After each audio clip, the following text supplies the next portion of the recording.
What's going on? I am Nando. And I'm DJ. And I'm Diggins. And this is Mostly Nitpicking, a podcast where every week we pick apart a piece of pop culture by looking exclusively at the details.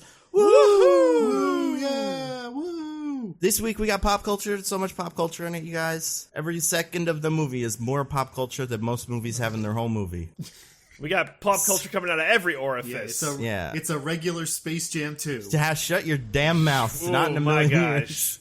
I wish. Can you imagine, though, if there were just, the big final confrontation of this movie, which takes place, in a dock or whatever, you could just, they were surrounded by a bunch of people in shitty costumes jumping up and down.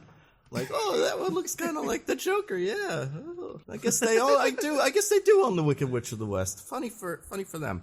But no, we're going to talk about a movie that is, and I saw them promoting it on Jimmy Kimmel or something, a movie that is not in theaters, only Disney Plus.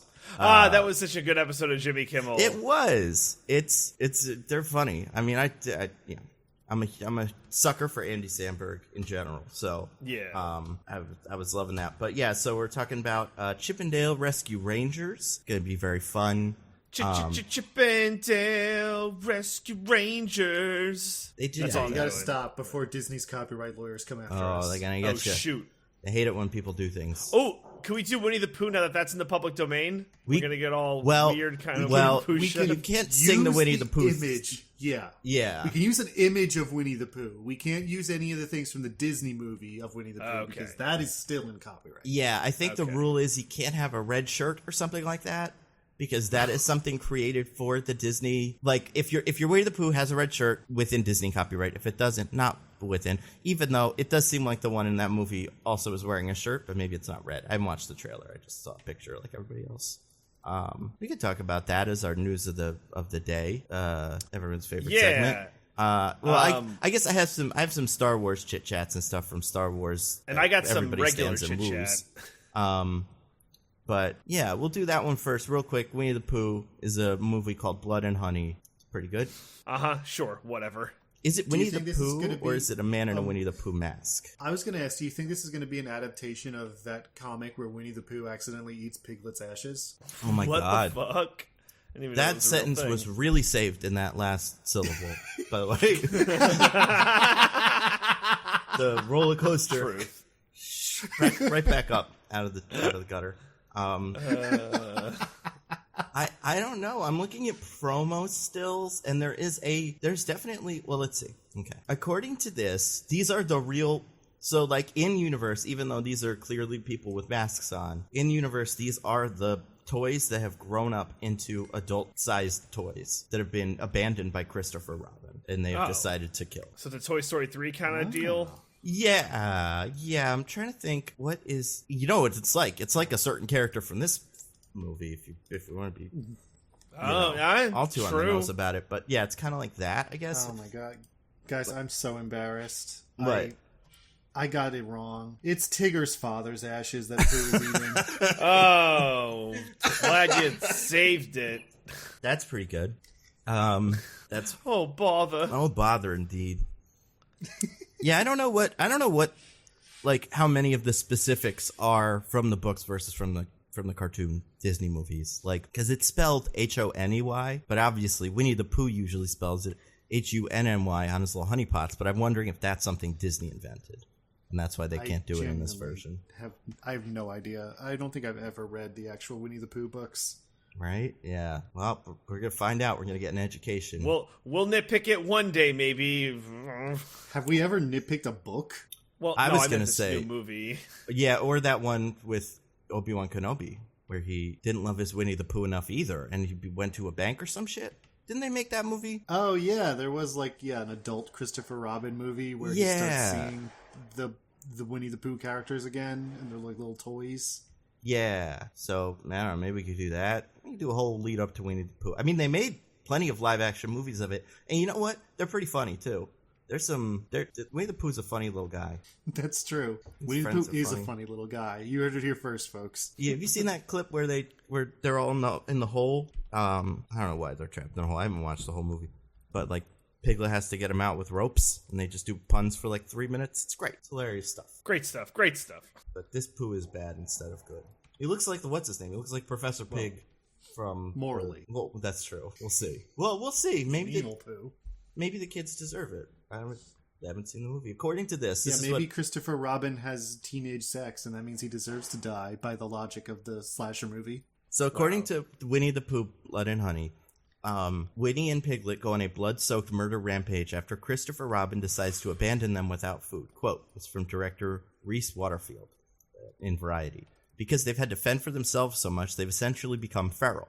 So they've gone back to their animal roots. They're no longer tame. They're like a vicious bear and a pig who want to go around and try and find prey. I like that. I like... Pigs are fucking insane animals, so right up there with bear. Pigs are not typically aggressive. Boars and stuff. Yeah. Wild pigs are. I guess that's fair, yeah. Thinking boars. Diggins, you hate pigs, actually. Whatever. You were talking about it the other day. How much you hate all the pigs. How much I hate pigs? Yeah. Which Ghost Rider would go get all those pigs, right? That was you? You hate Piglet and all his friends. Just kidding. I didn't think we'd get there. But guys, what was DJ's news? You had a news? Yeah. So, all right, this week, and DJ brings food into a movie theater and is judged about it. Yeah. Okay, let's do this. All right, so I went to see Everything Everywhere All at Once in theaters. And it was very good. Everyone should go see it, obviously, if you still can. But, stay safe and everything like that. All right, they have it. DJ trying to weasel out of seconding one of my recs. And I believe you can watch it at home now, although maybe not through the most legal of means. I'm not sure. It might be legal, though. I don't believe it is available legally yet. Oh. Whatever you do, you should do it legally. Oh, well, I've got to say something to that man that sold me it right outside my house. It was he seemed very official. Had his Netflix shirt on and everything. So, but anyway, what were you saying, DJ? All right, so I want to preface this way. When I bought the tickets the night before, there was no one else reserved seats in the theater. So I'm like, oh, okay, cool. I could do whatever I want. Well, I could bring in whatever food I want without repercussions, right? So I went with Michelle. I brought in, all right, an everything bagel with cream cheese. No. No? Why no? Tell me why no. But on purpose? You didn't know? No, I did not know. It was very much a coincidence, yeah. Well, did your brain make the everything connection? Or you just I got to bring an everything food to this everything movie? Maybe that's where it came in, but yeah, I brought an everything bagel with cream cheese, and also the cream cheese part, right? That's also a thing. So it's true, there is no cream cheese in the Alphaverse. That's right. That's right. Yeah. So, and as it turned out, there was a person in the theater behind us, like diagonally behind us. So was this a good, bad, or indifferent food to bring into a movie theater? I think a bagel's okay. Yeah? I want to say cream cheese? Yeah, I want to say because it's a cold food that gives it a little bit of leverage, but then your lobster roll was cold as well, and I still disagree with that. So I think the fish elevates a cold food to danger.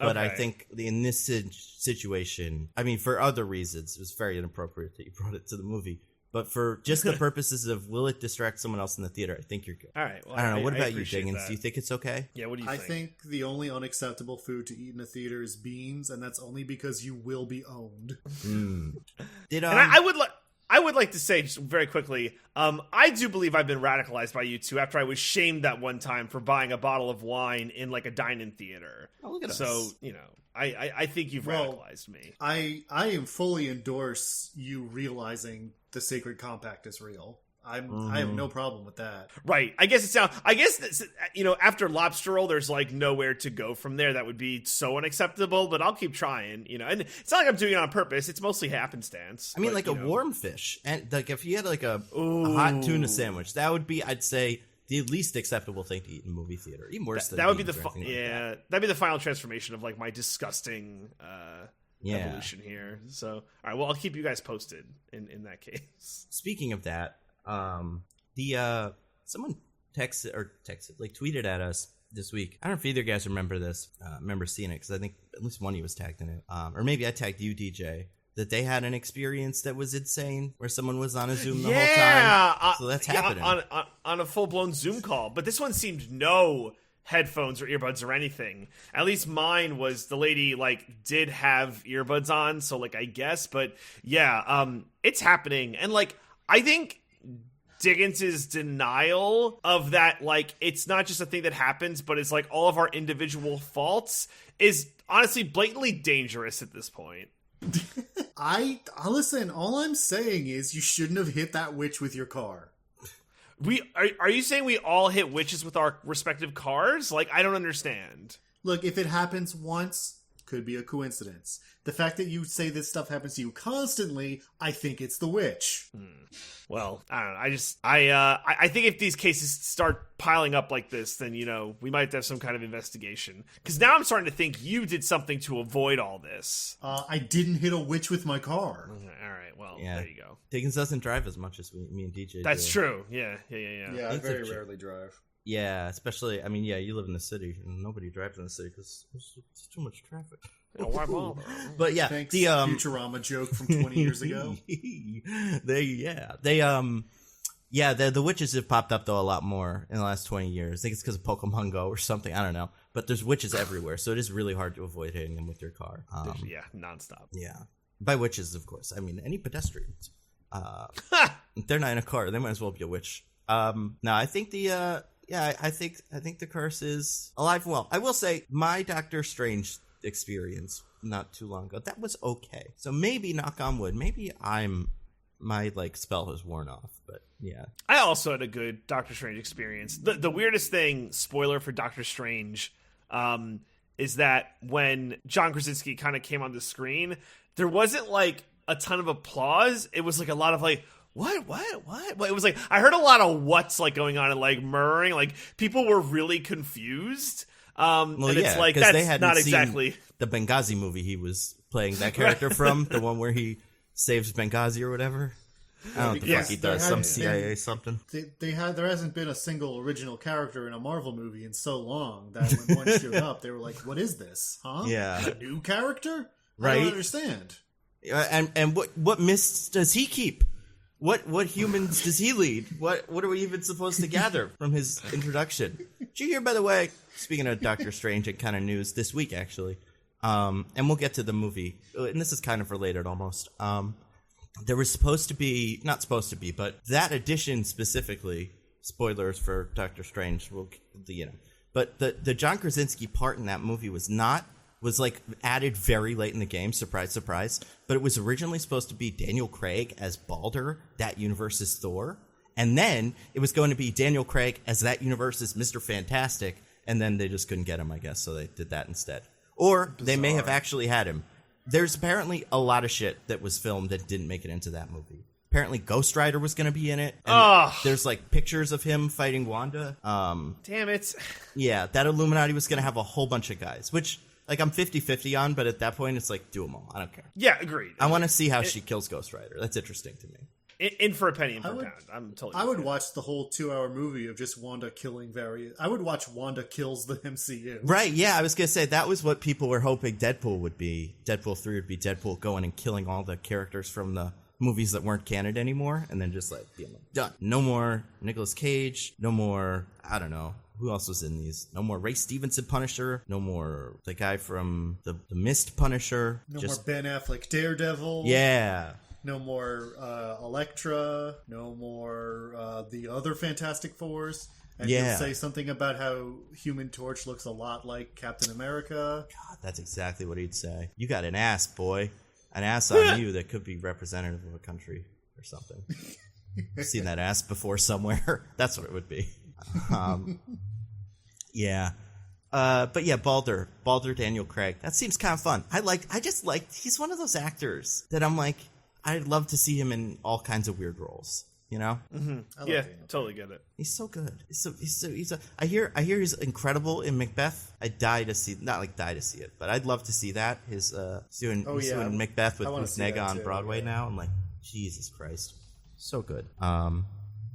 Speaking of, because he's a spy, right? Are one of these guys spies in this kind of? What are they? What job do they hold? Well, you know, they're a spy in the same way that James Bond is a spy. And right? It's like we're an adventurer. And yeah, Dale was going to do that Right. O Yes, Oh yeah, that's Double right. O Dale. Yeah. Double O Dale. Is that why he's wearing a tuxedo in the beginning of the film? Or like the first half of the second act? Like, did he ever do that in the cartoon? I There have was no one idea. episode where he like watched a spy show and got really obsessed with it and tried to be that character, including wearing a white tuxedo. Oh, okay. Oh, so Connery. We're going... Or was that Connery? I don't remember. I guess they've all worn the white tuxedos. And I've now made about as many genuine references to the original Chip and Dale as this movie does. Well, maybe it's for the best. We'll talk about it. This week we're talking about Chip and Dale Rescue Rangers 2022 zone, Disney Plus, not theaters. Diggins, you are the keeper of the IMDb summary. That's true. Where did you get it from this week? Well, I got it from IMDb, but the question is, where does IMDb get it from? Mm-hmm. And the answer to this is, of course, that the people of IMDb take the title of a movie and bury it, like print it out on a little slip of paper, and they bury it in the backyard of the IMDb headquarters. And over time, it grows into a tree that grows little acorns. And they can take all of those acorns and harvest them. They take them through the Willy Wonka room with all the squirrels who tell when a nut is good or bad. I love that room. Mm-hmm. The one that's geese, but in the other one, but then in the book it's squirrels, right? Correct. Yeah. So the squirrels separate the good acorns from the bad acorns. They take all of the good acorns, they mash them up into a kind of paste, and then the designated seer of IMDb drinks the acorn paste and enters a trance-like state where they recite all of the movie summaries. And so this is the movie summary that the designated IMDb seer recited for Chip and Dale Rescue Rangers 2022. I have that before me right now. And before I say what it is, though, our two lovely contestants, Nando and DJ, get to try and guess to see if they can figure out what it is. Let's go. DJ invited his own embarrassing, crushing defeat last week. A double defeat, in his own words. That means that while he would normally get to pick who goes first, he has forfeited that right. So, Nando, in this game, which we of course call the IMDb, B as in spelling bee, would you like to go first or second? This is gonna blow your mind. I'm gonna go first. I'm gonna squander this advantage that DJ so foolishly gave me. You fool. Now that I have a legal pad in front of me, this is what I write on it. Like, I write things during the thing, and I think I got a pretty good one. I actually was thinking about this during the second time I watched the movie, too. I don't know why. I've gotten much better at this. I mean, not better at, like, winning it, because my hit rate's probably still 50%, because sometimes they're wrong. But I think I can... I've seen the movie. I'm going like, oh, that's how they're going to say that. Okay, so here's what I got. Is this Chip and Dale Rescue Rangers? The last part I can't quite figure, but we're gonna go with it. After the mysterious disappearance of an old friend, Chip and Dale are forced to reunite and solve a mystery that ends up uncovering a conspiracy that has all of animated a conspiracy that threatens all the animated characters in the world. See, like that last bit, not quite as good, but that beginning stuff, solid. That's my synopsis. DJ, what do you got? Okay. All right. After being separated for 30 years, action stars Chip and Dale must reunite to solve their first ever true mystery, where they uncover an evil plot to capture all of the world's animated characters. This is a tough one, because you both kind of got it, and you both kind of got different things. Those are tough. Classic. Basically, DJ did the first half more or less right, and Nando did the second half more or less. Ha! Wow. Love it. We're perfect together. Yeah, well, like a They're certain like one Chip and and two Dale. of it. Yeah. Yeah. Can't even think of two things that perfect together. Well, do you want to tiebreaker it? Do you have any tiebreakers in mind? I love it. I mean, must say, if you want to just take shots naming things in this movie, that's like the... I have a great Go on. tiebreaker in mind that no one besides me is probably going to get right, so this will give me time to think of a second tiebreaker that you might get. fantastic. Okay. Let's do it. In this movie, Chip and Dale reference an episode of the TV show that does not exist. What is the name of that episode? Nando, you get to go first as the person who went first. Oh God! I saw this sooner. Oh, I mean, man. I watched the movie. I watched the movie twice. I'm assuming it's the one that is the plot point one. Yeah, same. And I don't remember what it is, so I'm not gonna say anything because the only thing I could do then, because I'll never get it, but I might help DJ. So I'm gonna pass. Oh, interesting theory there. I mean, I guess I'll at least answer then. Is it like, oh god, like wacky roller coasters or like wacky? It's like wacky something. Yeah, I had W in mine as well, but I couldn't. I can't. I really can't get that far though. Honestly, you're probably closer than I am already. Yeah, I'll. Yeah, what is it, Diggins? I'll just give. You're up. very wrong. Oh, okay. Oh, it's okay. What was so- the episode that they referenced that's like not real?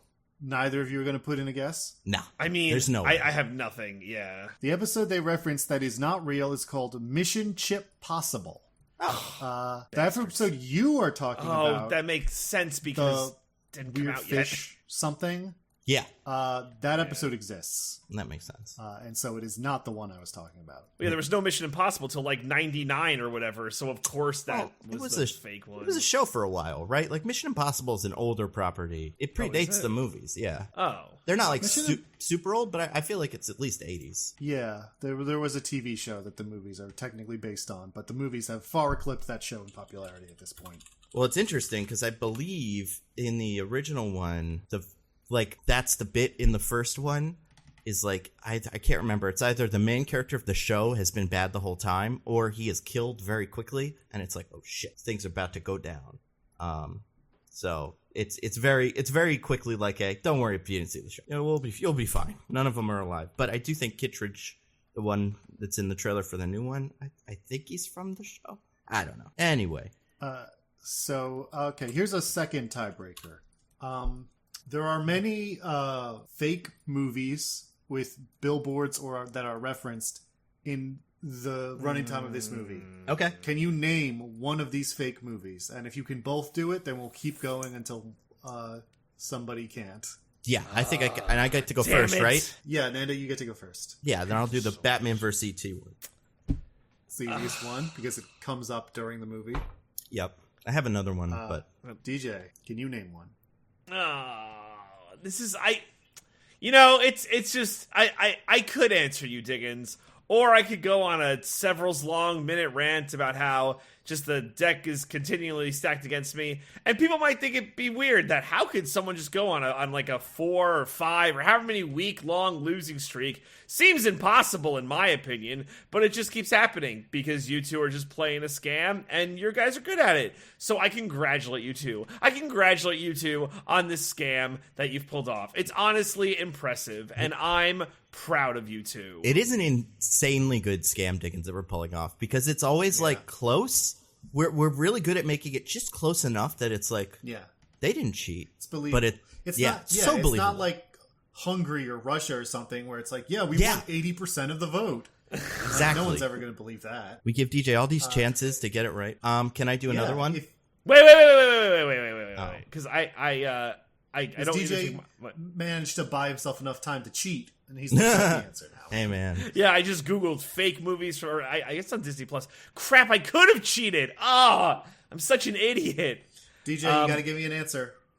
All right, it's like Paul Rudd and Grandma's Boy or something like that. I don't know. No, Grandma's Boy. First of all, real movie. Yeah, I think DJ's brain is broken. Something's wrong.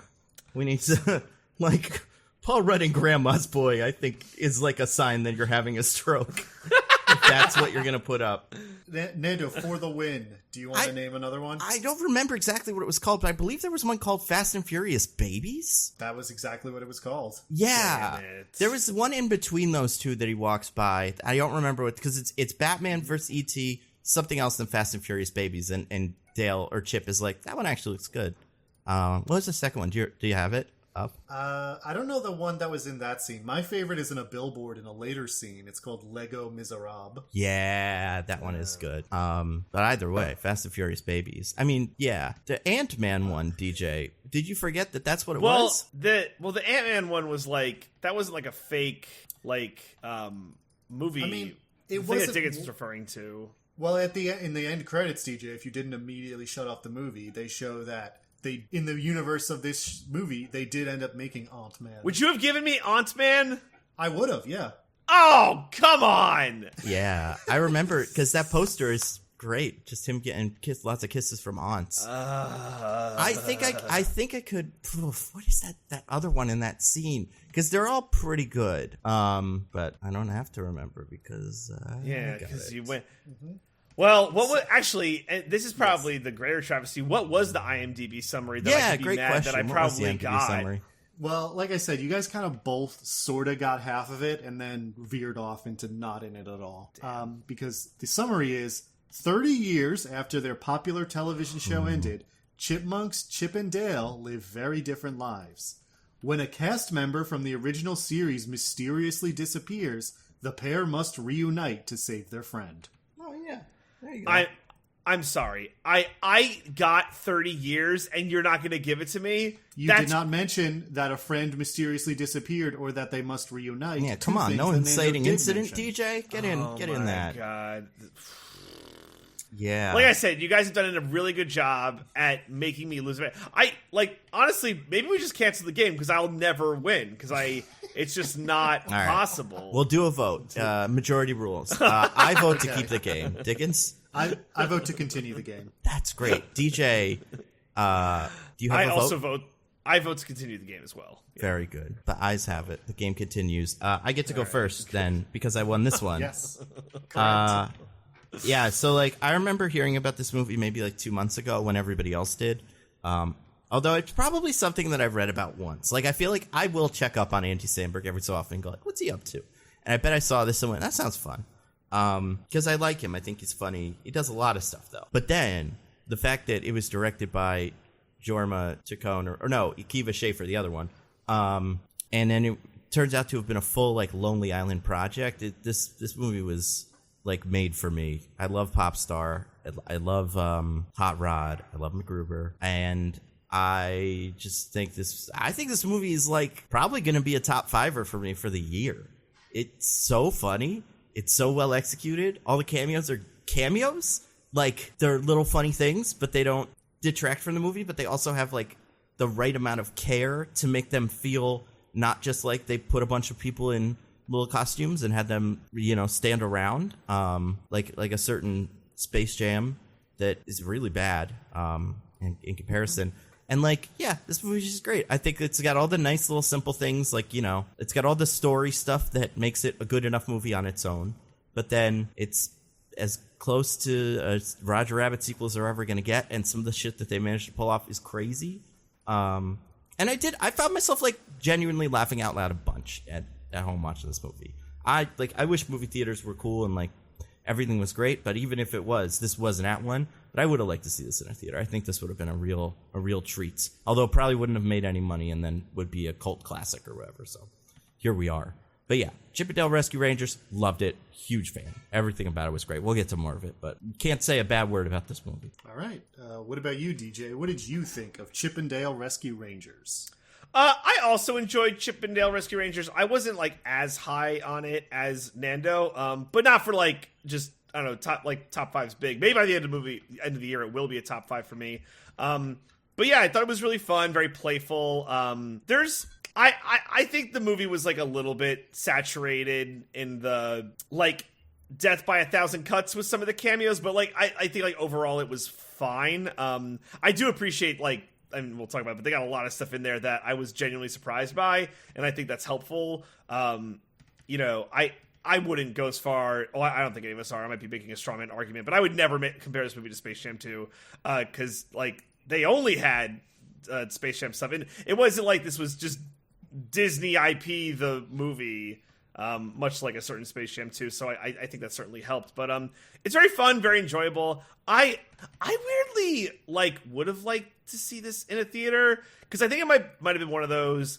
Because I when I saw Popstar in theaters, I kind of had this experience where just like everyone's laughing the whole time, and that's like really enjoyable. I think some of this stuff might have been enjoyable to watch in like a communal setting. I also just find it interesting that they didn't put in theaters. Like it might have made no money, but I don't know. Nothing else came out that weekend, like so it might have done well. But yeah, it's like. I don't know, like, it might be a good group watch. I'd be curious to see, like, if I watched it with, like, a bunch of people, if that would, like, increase my joy of it. But, yeah, overall, liked it. Diggins, what did you think of Chip 'n Dale Rescue Rangers? Wow. So, yeah, that's two pretty positive reviews there. I think we can basically just wrap this one up and get the... Oh, here it comes. What's that? Guys, here it comes. Here it comes. What? Whose music What? is that? Oh, God. No! My God, he's power bombing the ref. No. Oh, that's right. It's Diggins coming in with the "This movie is bad." Oh my God, a monster. A monster.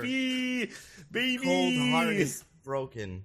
Oh, love it, baby. This is Fucking gonna be love it. interesting. I don't like Well, this let's- movie.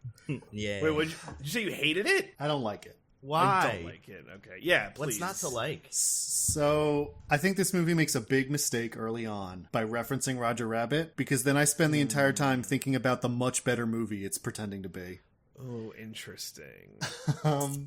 No, I do agree somewhat with what you were saying, Nando, about the cameo aspect of this. I actually don't think it's like Space Jam, where it's just an empty series of references that like mean nothing. I think they do avoid that. So if it had been that, I would hate it. I don't hate it, I just don't like it. However, the story is just kind of nothing. It's not a good mystery, because there's really no mystery to it at all, except for the final twist, which is justified by nothing beyond like the meta aspect of it. And like the movie's not like meta making fun of this kind of movie enough for like meta aspects to be enough justification, because it's very much playing a lot of the whole like main plot of it quite straight.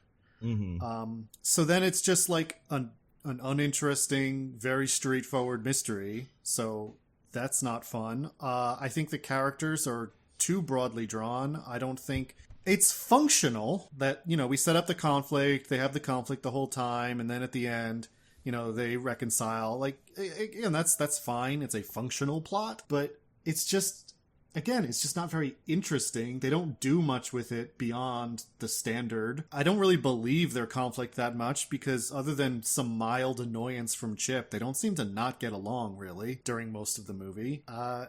And most damningly of all, the animation's really bad. The characters are so unexpressive. It's like, this is the main thing where I just kept thinking about Roger Rabbit, where I was like, the animated characters in Roger Rabbit are animated characters. They are over the top and wild, and they like do big thing. They have big expressions. They have big mood changes. Roger Rabbit is cartoony. He does cartoony things.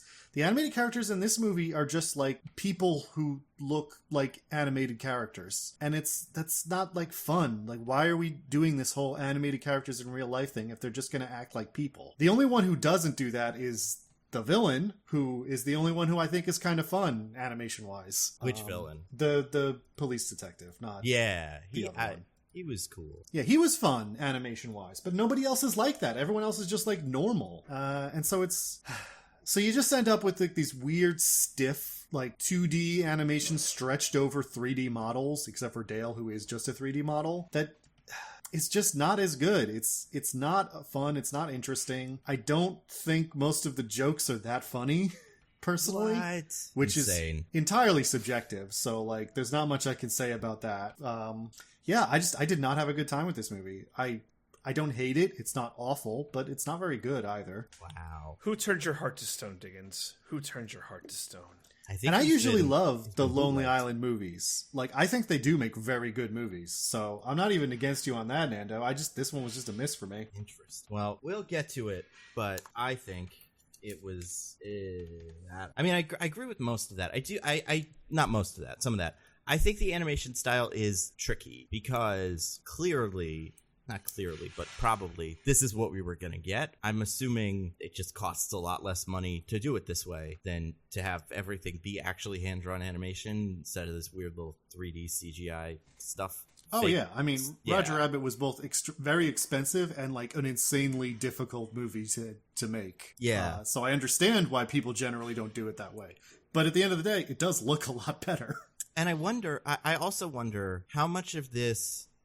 So I never, and you know what? I'm going to start the wheel here because I do have. Oh, the we're wheel, starting the but wheel. I'm going to start the wheel at Chip, whatever it was, Chip. Oh, Ooh, wait, Chip. I guess I should also say, by the way, Who Framed Roger Rabbit is one of my favorite movies of all time. So trying to make a spiritual follow-up to that is already like you're putting yourself at a disadvantage because you're putting yourself up against what I think is one of the best movies ever. Wait, I just have a quick follow-up before we get to the wheel. Do you think that's what this movie was trying to do? I mean, spiritually, it's very Who Framed Roger Rabbit inspired. It's the same basic premise of, like, cartoons are actors who live in the real world. I think in the end, it's not very similar to Roger Rabbit, which is a much more noirish actual mystery. Yeah. But I think the comparison invites itself. Yeah, I think that's Okay. fair. And it's like, there's a part of me that thinks if you told me this movie came out now, or if you told me, 3 years ago, before there was any like rumblings that this movie was going to exist, of the things that would happen in this movie, that was going to be a real movie made by Disney, I'd go, well, that's never going to happen. We passed that 10, 15 years ago, where all the companies divvied up their IPs and like, Space Jam is for all the Warner Brothers guys, and Wreck-It Ralph 2 is for all the Disney guys, and like, so there's something about that in that, like, Roger Rabbit was that, where it was just like, Sylvester and Daffy Duck playing, was it Sylvester? No, Daffy and Donald Duck, right? Playing piano? Yeah, Daffy and Donald in the club, yeah. Yeah, like, so like stuff like that where you're just never gonna see that again.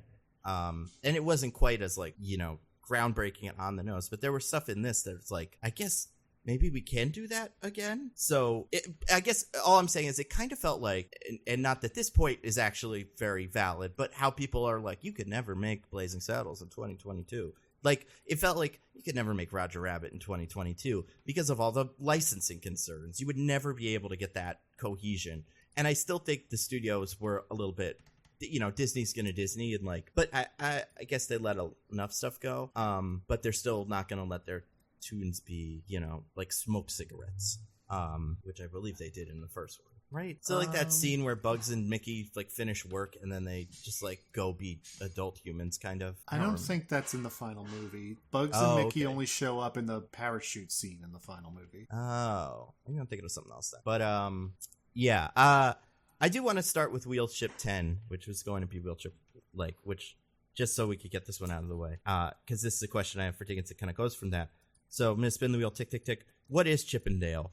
Do you think that some of the animation concerns, like the animation limitations visually, like you're saying, compared to a character like Roger Rabbit, are inherent to these two guys? Like these little kind of not insanely expressive animation characters? Because even their friend Monterey Jack feels like more of a Roger Rabbit-y kind of character, whereas these two are both very small, and the performances are very, like, they have little faces that have roughly the same expression throughout, and their bodies can move a little bit, but not that much.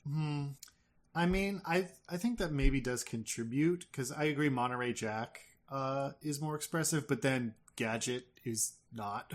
Gadget has the same problem as them. Yeah, Even Gadget's with Tress nothing. McNeil back. Yeah, I mean, that one's tricky. I feel like we don't see a lot of her doing a lot of stuff. Yeah, that's true. She also isn't really emoting. She's just kind of being Gadget again. Like Monterey Jack, I feel like him, like out of all of the characters in the movie, he feels like the most cartoony.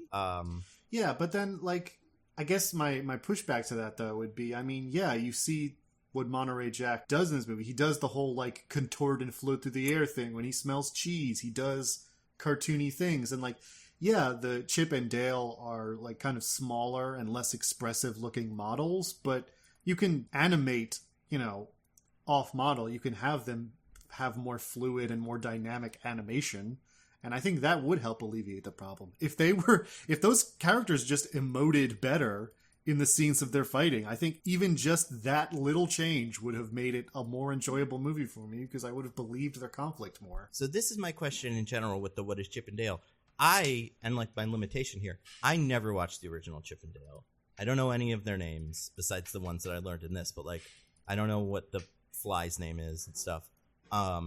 It's Zipper. Sorry. Okay. They You were. put respect on his name. Did they He's have got their? kids. Was he like a silent character in that cartoon? Yeah, he made like little buzzing noises. He never Okay. talked. I couldn't tell if that. It seemed like that was a joke, but I couldn't like figure it out. Chip and Dale, though, they're from something else, right? Well, they're from Like- classic Disney cartoons like Mickey, Kingdom and Goofy. Hearts.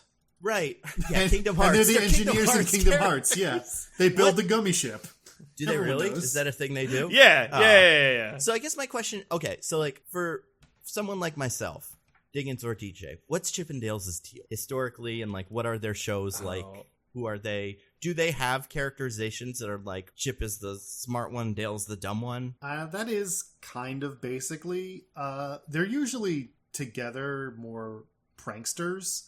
I think their earliest cartoons were basically them messing with Donald's garden and like pranking him Oh, constantly. yeah, chipmunks, right. That's something chipmunks would do. In Rescue Rangers, it was very much like Chip was the straight man, more serious, and Dale was like a goofy, kind of dumb guy. Although they did both enjoy kind of joking and pranking still. And their show was like them solving mysteries and stuff? Yeah, it was a weird turn for them, honestly. But yeah, it's true. it was them teaming up with Monterey Jack, Gadget, and Zipper to solve mysteries. And are And Monterey Jack crimes. and Gadget mice or chipmunks as well? I think they're both mice. Okay, that makes sense. And were either of them in the show in love with the girl or not? Is that never a thing? Chip and Dale both had a crush on Gadget. Gadget kind of ignored them for the most part. Gotcha. Ew, boys. It's fair. Not even ew boys, just like didn't even notice. Yeah, that's fair. I mean, she loved it. Was she like the mechanic? Was that her job? Yeah. On Yeah. the team. So like she couldn't be bothered with their hijinks. Too serious. This show was part of. They kept saying it in the movie. What is it? The Disney animation block or something? The Disney afternoon block or something. Yeah. What else was on that? Your Was Darkwing Darkwing Duck- yeah, your Darkwing Duck, same DuckTales, your Oh, Bonkers, DuckTales. Yeah. Oh, Bonkers. I remember him. He was a cheetah, right? And a cop. Ugh. Oh, no, thank you. Your Quack Pack. What's a Quack Pack? Quack Pack was the one no one liked about Huey, Dewey, and Louie as teens. Ugh, no thank you. Wait, Yeah. so where did Baloo fit into that? Because he was billed as he this. was in Tailspin, which was another one. Oh, but did that have anything Tailspin was to do with Jungle Book, or is that a different Baloo? So Tailspin was a weird one where it took a bunch of the animal characters from Jungle Book, except now they just live in like a world where talking animals are people and they run like a plane delivery service. Huh? Yeah. A lot of planes. Yeah. Because wasn't one of them? Isn't one of the DuckTales guys also just the plane guy? Yeah, Launchpad is his mechanic Launchpad guy. McQuack. Did they ever? So there were 3 of these shows where they mostly did plane stuff. That is correct. I wouldn't say Darkwing mostly did plane stuff. He had a plane. Oh, I don't mean Darkwing. I mean these guys, the Chip and Dales, the Listen, Launchpad, you and then Baloo. You gotta make things you can turn into toys. I mean it, and planes are cool, as we learned last week in the museum. Mm-hmm.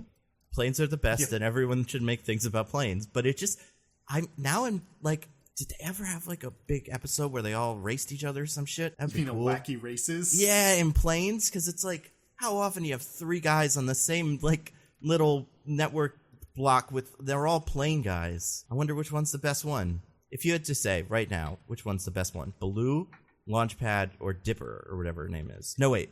What was her name in this?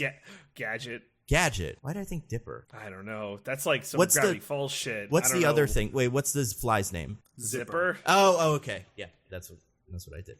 You sure you're not having a stroke? Are we all having strokes? Wait, okay, so out of those 3 guys, which one's the best pilot, if you had to guess? Launchpad McQuack easy. I thought he was bad. I thought that was his whole deal, was he's not very good at it. Is that his whole deal? I don't know. I haven't watched DuckTales in so long. the So I've thing watched about the new one, but not Launch- the old one. Launchpad's thing is like he's absent-minded and kind of not very bright, but he's actually a good mechanic. If I so remember- like he'll fix the thing up good and he can fly it, but then maybe he'll crash because he doesn't know because he forgets what he's doing or something. Yeah, I think that's it. He can fly a plane really well, but he can't land it, or something like that. Like, Yeah, because- that's typically his portrayal. and so that's so weird. There were 3 planes, and Darkwing Duck had Really he stuck on definitely this, had a huh? plane too. I Yeah, can like He had- see he it had, in like, my a mind's Batjet. eye. He was Yeah. he was Batman basically. I feel bad for whatever one of these didn't have planes. Did Bonkers have a plane? I don't think so. Well, you know, if Bonkers was made now, he'd have a tank, a helicopter, everything he could possibly want. Yeah, that's true. But you'd have a drone. Yeah. Little And triumph. he'd never have to go into a dangerous situation if he didn't want to. That Bonkers is the only one that I genuinely couldn't even visualize a second character from. All the rest of these, as you say them, I'm like, oh yeah, that guy and that guy. And like the Baloo, who were Baloo's friends on that show? Like, was it like Bagheera and the other guys from Jungle Book? I'm trying to think. I think they made up a couple new characters for him. Okay. But there was also like King Louie was there. I think Bagheera might have been there. Shere Khan was like a businessman and he was the villain. The monkey, yeah. Wait. What's this one called? Tailspin. Is Baloo the main character of it? Spin. Yes. Oh yeah. There's like some sort of little fox bear child thing that seems to be in it. Mm-hmm. That I'm guessing is the main character. Oh boy, you guys don't Google Tailspin. Don't even bother. I'm gonna turn out good for you. But just even from the fan art, I can kind of tell what they were going for. I was gonna say how many drawings of the lady bear from that movie have you found so far? 100? Seems like she was very popular. Oh my god. It's hard to tell. But yeah, and King Louie is like, seems to be, if I had to guess based on the animation, seems to be, what's his name, character from Jungle Cruise. The Rock? No. Paul Giamatti. Oh, yeah. He's kind of like the sleazy guy on the docks. This show seems fun. Bet this was fun. Did you guys have a favorite one of these growing up? Darkwing Duck, easy. I loved Darkwing Duck, yeah. I remember liking Darkwing Duck, but I don't remember too much about it besides he was Batman. I mean, you nailed it. I see. I Yeah, mean, Batman. He was Batman, but kind of vain and incompetent, but still a good guy at the end of the day. So Batman. and he had a robot friend, right, or something. He was jealous of Gizmo Duck, another superhero. The little wheel. Yeah, I feel like now looking back, actually, I feel like I did really like DuckTales. Like, DuckTales ruled. And I think the new DuckTales show was pretty good. Did they reboot Darkwing Duck ever? Have they tried that? No. Yeah, do that. I mean, I guess maybe they will. Because that would But be again, fun. they canceled the new DuckTales, so who knows? Yeah, I mean, the talent on that was the kind of talent where I'm like, we can't get away with this for that long. One of these guys, two of these guys is going to quit. And then you're out of guys. But, yeah. Darkwing Duck.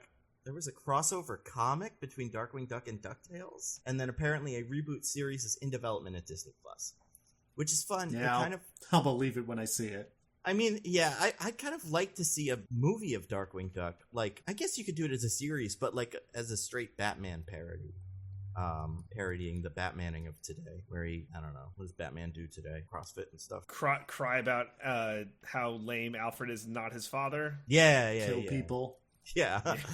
Kills everybody except that last guy. Very important. What's he gonna say? Oh, okay. Chip and Dale. All right. So there are two guys in this movie, played by Andy Samberg. Is Dale? Yes. And John Mulaney is Chip. So let's start with Andy Samberg since he's the main character. How would you say he maps to his guy in the show? You know, weirdly for Andy Samberg, much lower energy. Right?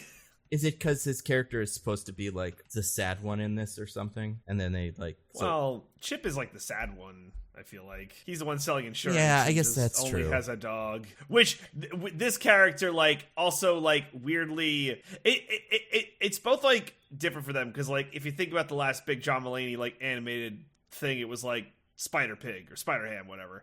And, you know, that was, like, fun and goofy and big. And this is, like, I'm sad all the time. Post my coke addiction. Yeah, I was always kind of a fan of John Mulaney's, but I never quite got it. I'll say I love John Mulaney. He's like one of my favorite comedians. I like loved John Mulaney. Who? Loved. I mean, I don't know about love stuff. I don't hate him, but like, yeah, I think his like early Netflix specials were like amazing. You know, my favorite part of his last special was this part. Oh no, it's not John Mulaney. It's Dave Chappelle's coming on stage. Oh my god. There's something about John Mulaney that always felt a little too like, I'm the good boy for me. I don't know. It felt like weirdly performative in a way that was annoying and fake. And good news for you, the internet discourse is coming around to that opinion. Yeah, so I'm wondering. Yeah, right. I'm wondering if it was just because people liked him. I was like, I don't like this guy. Or if I could always tell. But it's You always knew he was a bad boy. and I didn't mind when he had sex with Olivia Munn and stuff. I was like, good for you, you know. And I didn't even mind the addiction stuff. And I don't know what it is about him. But everything I don't like about John Mulaney, I love about Andy Samberg. I mean, we'll get into it later, but I really... Interesting. I mean, you'd have to go pretty extreme before I start blaming a person for addiction stuff. Oh, yeah. I'm not saying, like, I'm just saying, like, there have been... I feel like John Mulaney has gone through a lot of different phases, pop culture-wise, where people have been like, oh, he's the nice, good boy. And then he starts having sex with Olivia Munn or Olivia Wilde, whichever one of the Olivias. It was Olivia Wilde. And then Rehab, and then something else, and now the Chappelle thing, and it's like all over the place. I would argue it's not the, like, having sex with Olivia Munn is the problem. It's, like, cheating on your wife and having an affair is really the thing that some people would take umbrage with. So, but was it an affair? I'm actually a little confused on the timeline. Was it an affair, or did they just, like, break up and he got with Olivia Munn very quickly afterwards? It felt like that. Well, okay, I will say, it's not clear, but, like, I don't know, man, that just seems, like, way too perfect, but what do I know? Here's my thing about the Olivia Munn thing. This is why I think that John Mulaney never quite sat right with me. I feel like a lot of, first of all, the whole, I have a dog on Instagram thing. Okay, buddy, that's your personality. Alrighty, I'm not a huge fan. But then there was the bit where he had a wife who was his wife that everybody liked, you know? And then he broke up with her. And then he got with the Psylocke. Yeah. And I feel like a lot of the fans of John Mulaney liked the wife and didn't like Olivia Munn and turned on him there in a way that felt very weird to me. As like them being like kind of like with Chris Pratt, except maybe slightly justified in that sense. But in this sense, seemingly unjustified, but just like mad that he's not dating someone who is normal because that was always what they liked. You know what I mean? Yeah, it's like you're dating a not famous, and that's cool. Like Ariana Grande, she's dating a not famous. Is she? Or married to, actually. Yeah, her husband's just like some fucking guy. Once she got over Pete Davidson. I was gonna say, yeah, that's the only relationship thing I know Pete Davidson about was her. like 3 boyfriends ago. Diggins, check your pop culture DJ, references, you rube. Spin the wheel. It landed on name Ariana Grande's boyfriends. Who are they, DJ? Who's she dating? Someone from Victorious. I know that's what she's from. Is it that? Any of the Victorians? No. Her husband's name is Dalton Gomez. Okay. And he's like just a guy. That sounds like, I don't want to say, that sounds like a little rich boy name to me. I don't know too many Daltons that are just guys. I don't know Is he that an you can say investment you're a banker normal or something? guy if your name is Dalton. Let's look into this guy. Like, it feels like ScarJo, where it's like, oh, she just married a guy, a prince or something. Well, but not Colin Jost, the one before that, where, like, if you look into it, he's like, yeah, he's an agent. Of course, he's just a guy. Like, not Win a Date with Tad Hamilton, kind of. You guys remember that movie? Yeah, I didn't until you said that. It was a movie where the I know, normal I remember girl, it now, yeah, but she it had won a date completely with Tad fled my Hamilton. mind until this moment. I don't remember if it was Chad or Tad Hamilton, by the way. I think it's Tad. I think you're right. Okay, you guys. I'm going to spin the wheel. How about that? Sure. All right, I'm going to click to spin. Tick, tick, tick, tick, tick, tick, tick, tick, tick, tick, tick, tick, tick, tick, tick, tick. Ooh, wouldn't you know it? All right, this is a simple place to start. It landed on what is my number one thing on the wheel, so I will consult my paper. Ugly Sonic. DJ, this is one of yours. Oh, Let's talk Ugly about him. Sonic. I feel like this is one of all of ours. So, and this is like one of the, so obviously we're spoiling this whole movie. But I would just say, if you haven't seen Chip and Dale Rescue Rangers, it's hard to like properly just emphasize how crazy it is that like Ugly Sonic is in this movie and like what that means. But like Ugly Sonic is in this movie. So like, how do I describe this? So, right, like in this world, similar to Who Framed Roger Rabbit, like just cartoons like exist among us. They're like people or whatever. Like not people, like animals, but they're like people basically. Yeah. They're like actors. They're almost people. And they go to conventions and like slum, but they're not people. Right, exactly. So, you know, Dale is at that point of his career where he's just like living off nostalgia. So, you know, when he goes to, I think it's called like FanCon, he's at the booth with Tigra. Yeah. And also Ugly Sonic. And Lumiere, who seems way too good for those nerds. And Lumiere, yeah, right? You'd think he'd be like totally fine. I mean, maybe he's one of those like also, everybody's selling signatures for like $10 and a Lumiere photo op is like $300 and he does these like once every 5 years. So. Yeah, right. But it doesn't seem like that. Also, Lumiere, better animated than anyone else in the movie for some reason. It's weird. Yeah. Yeah, go figure. But so he Ugly Sonic is there. And like we're not saying like, oh, it's like the Ugly Sonic from the trailer. It's like that's his name. His name is Ugly Sonic. Like That's what the genius hell? of it. That's how they did it, right? Like so this is the thing I want to ask you guys.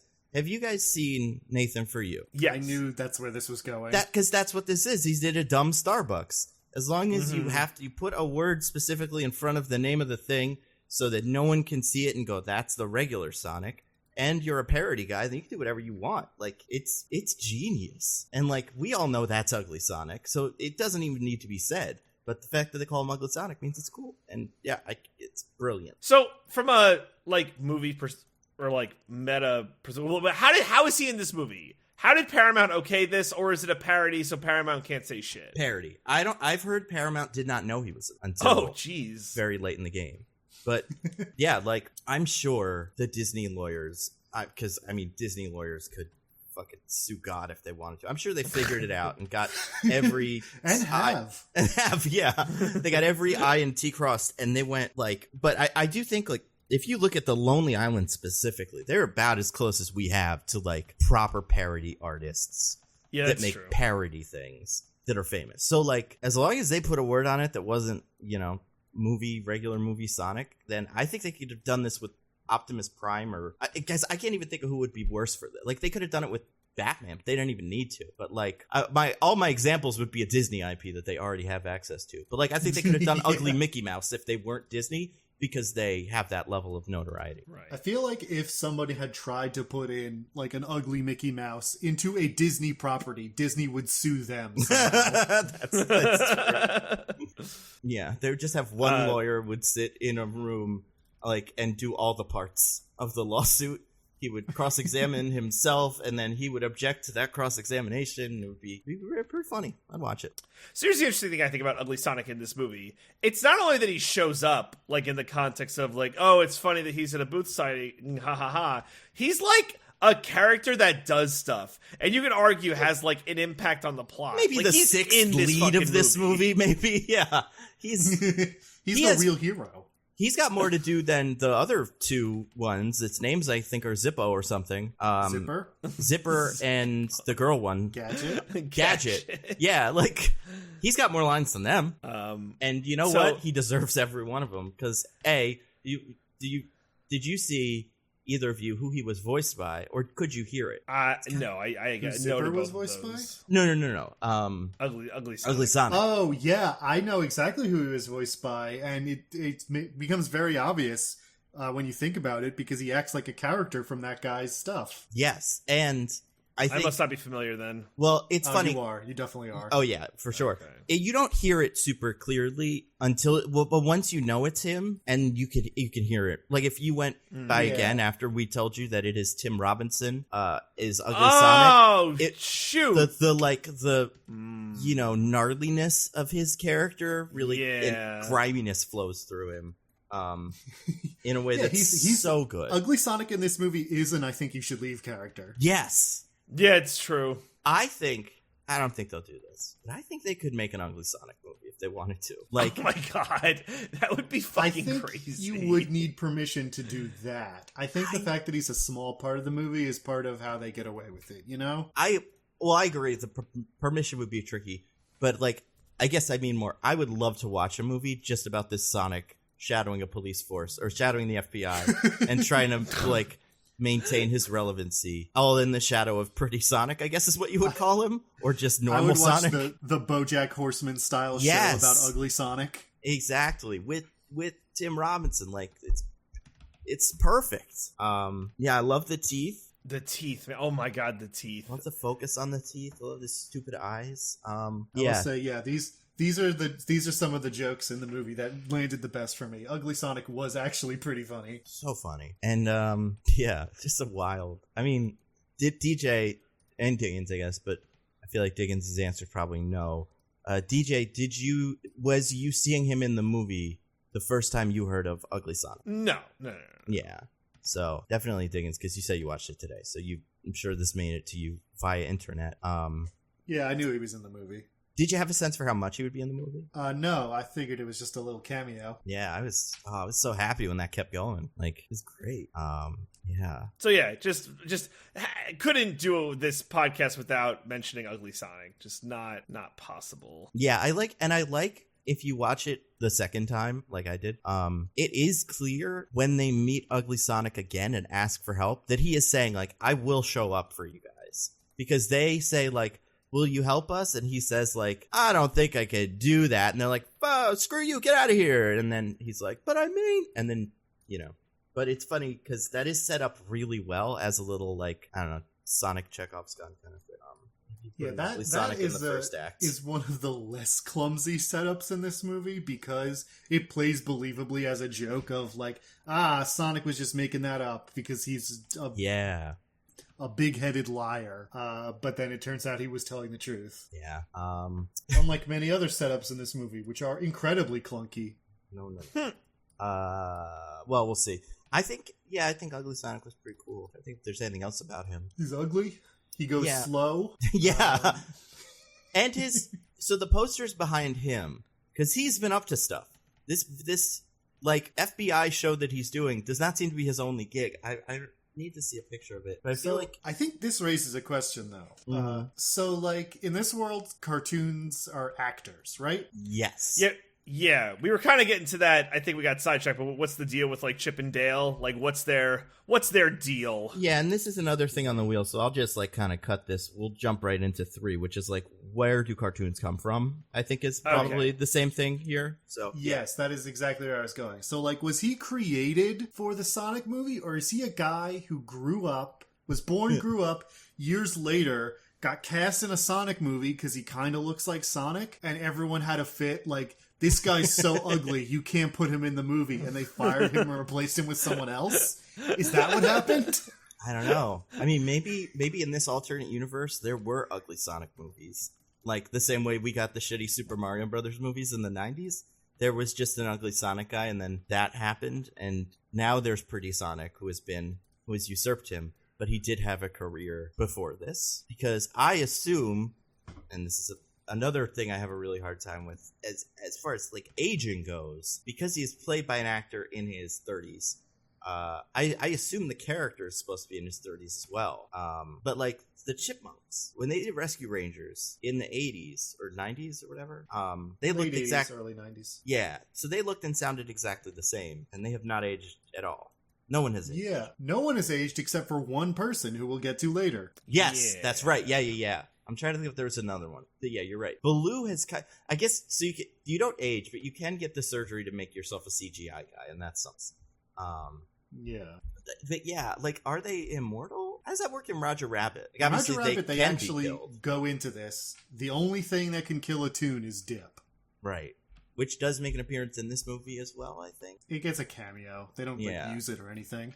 But I think that answers another question, kind of, which is Roger Rabbit a movie that exists in this universe? Or did Roger Rabbit happen before the movie started? Yeah, was Roger Rabbit like a gritty realist movie in this universe? I think so. If Dip is real, then that movie can't be a movie. I mean, I guess it could be set in the Rabbit-verse, but it doesn't seem like that would work as a plot device in a movie where that thing is also real. So, yeah, I think the events of Roger Rabbit happened as shown in the movie, and then a movie was made about it maybe like a year or two later with all those same guys. So you think this took place in the same universe as our movie Who Framed Roger Rabbit, and they just made a movie about those real events from the 40s? That's the only version of this that makes sense to me. But hold on though, because that doesn't make any sense, because this movie's set in LA and it's full of cars and freeways, but Roger Rabbit stopped that. That's right,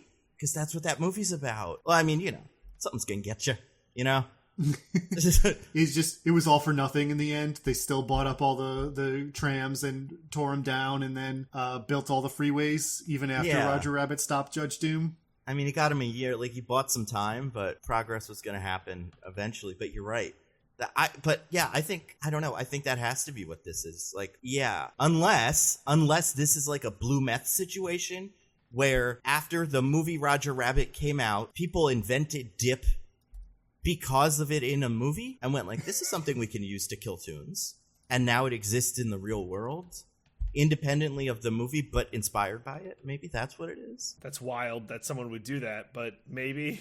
Yeah, I mean, Roger. So obviously, Roger Rabbit's in it very briefly, and he's a celebrity. Seems to be a movie star because everybody else that's at that premiere thing, your rap party, is a movie star. Mm-hmm. Yeah. And they mentioned that they're doing the Roger Rabbit, Yep. a dance that got made up as like during Roger Rabbit's brief time as a popular cartoon star in the 90s after the movie. Yeah, I don't know. I'm gonna say I think this takes place in the same continuity. I could be convinced one way or another by someone who has like I feel like I'm trying to think about characters that line up 1-to-1.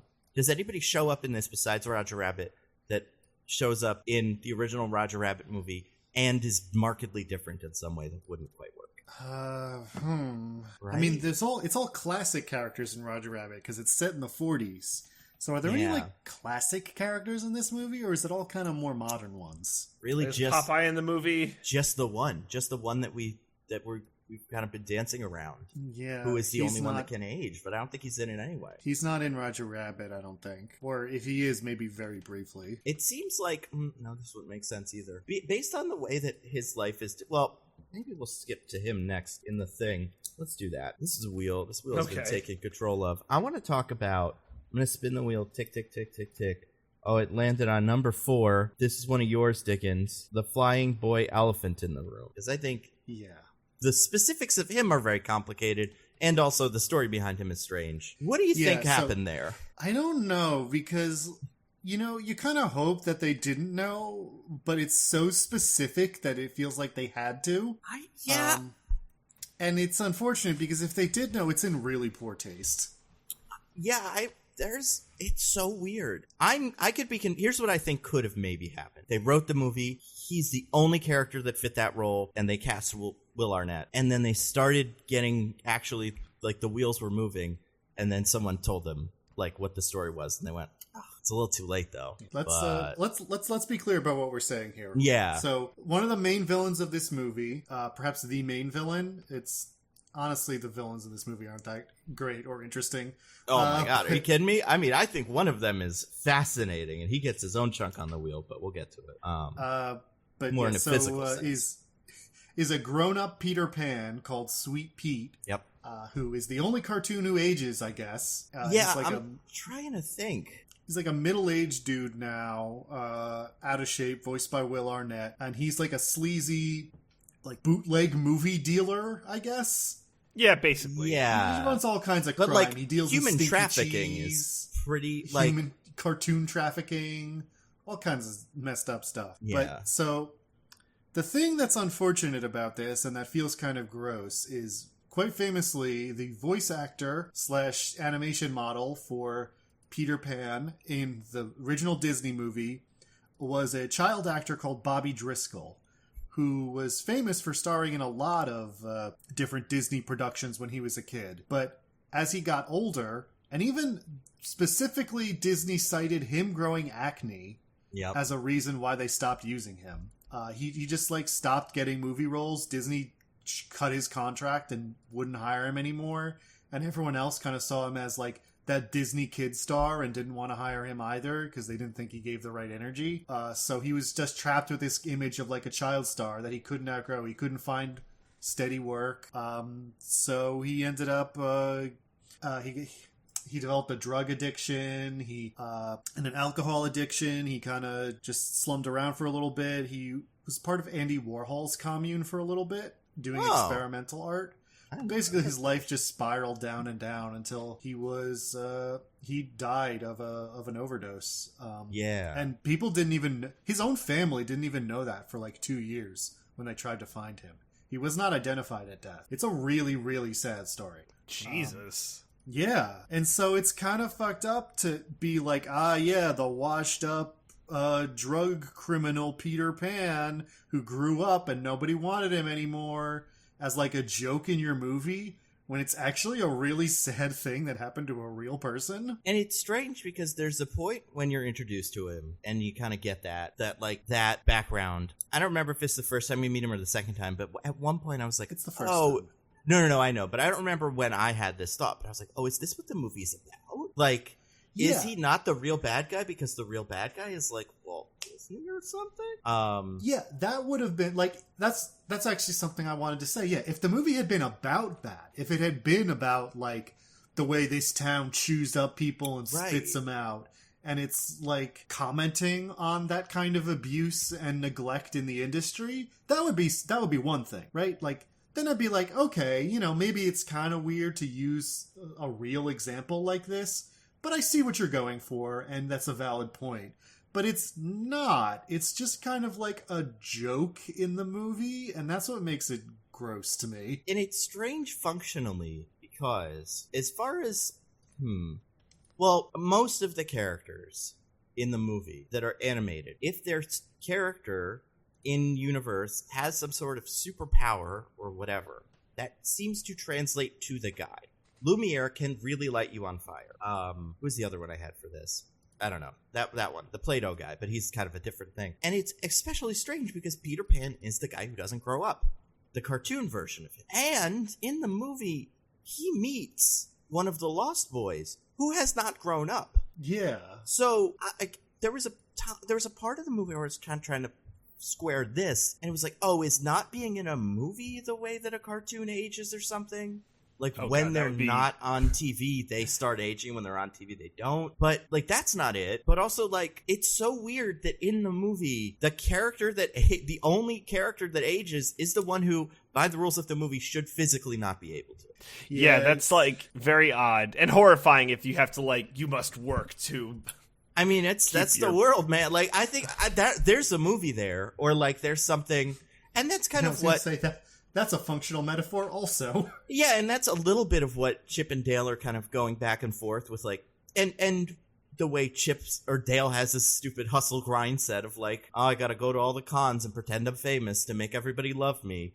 And it's like, well, why is he doing that? Well, maybe he's doing that because he has to, because that's the rules of how these cartoons work. But in this, it's like, it's just kind of because he loves to hustle and grind, which is good, and everyone should do that, you know. But it could be, it's so close to being like a movie about capitalism but it can't be. So it isn't. It's just a movie about how drugs and crime are bad. And yet you still love this movie. Oh yeah, I still think it's great. I still think as far as a movie about how drugs or crime are bad, it's great. I do think this part, the Peter Pan thing, is really weird for all of the reasons, for the grossness, for how it functionally doesn't work in the movie, and just how I don't think he's very good.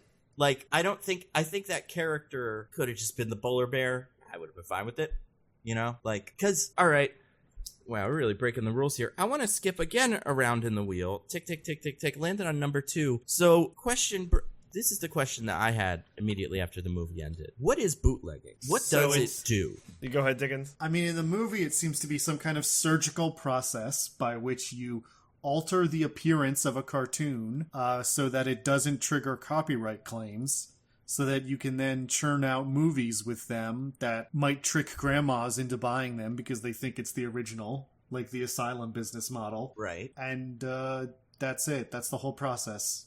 So why then does the character with the plastic surgery machine, who seems to be upset about how he got old and like doesn't like that, not use it on himself? To make him like cool hip Peter Pan? Well, yeah, why doesn't he appear young until something is revealed that he has been plastic surgery to hell? Or the other question, which I think is more important, because this movie is both, like we said, he's doing drugs trafficking, he's doing human trafficking, and he's doing bootleg movies, and all three of them has to kind of smush together. So the drugs is kind of its own thing, but that's just a hook to get.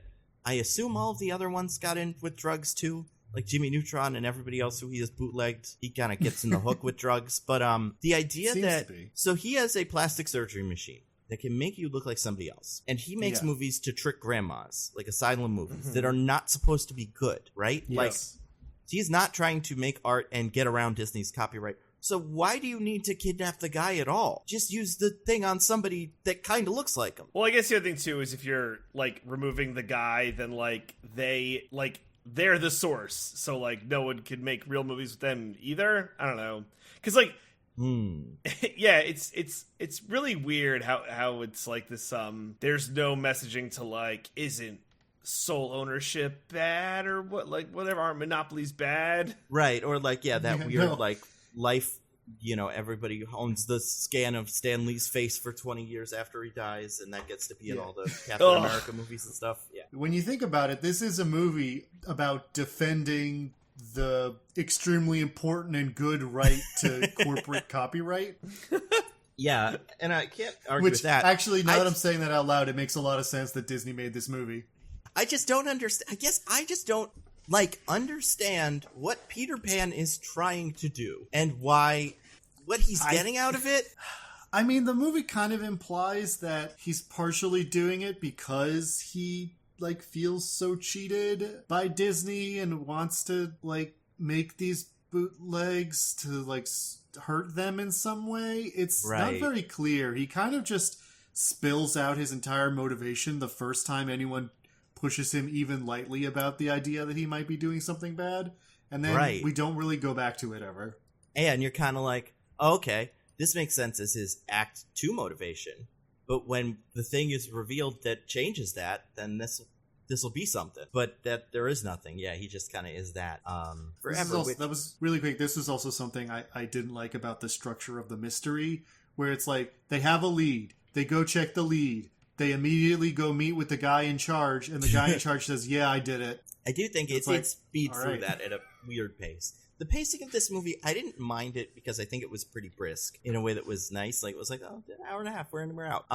But yeah, it does feel like that is a beginning of Act 3 moment or something like that. Not a Act 2 moment, I guess. This movie doesn't have an Act 2, kind of. Yeah, I think that's right. They split up and they have their little moment where they fight and I don't even like you. But they didn't like each other before. And they do have little kind of peaks and valleys in their relationship where they, I don't know, learn that they're nice. But then by the end, do a good rap. Yeah. Oh, no, I love the that. rap was amazing. Was Don't brilliant. you besmirch the rap. I was kind of hoping that would come back at some point.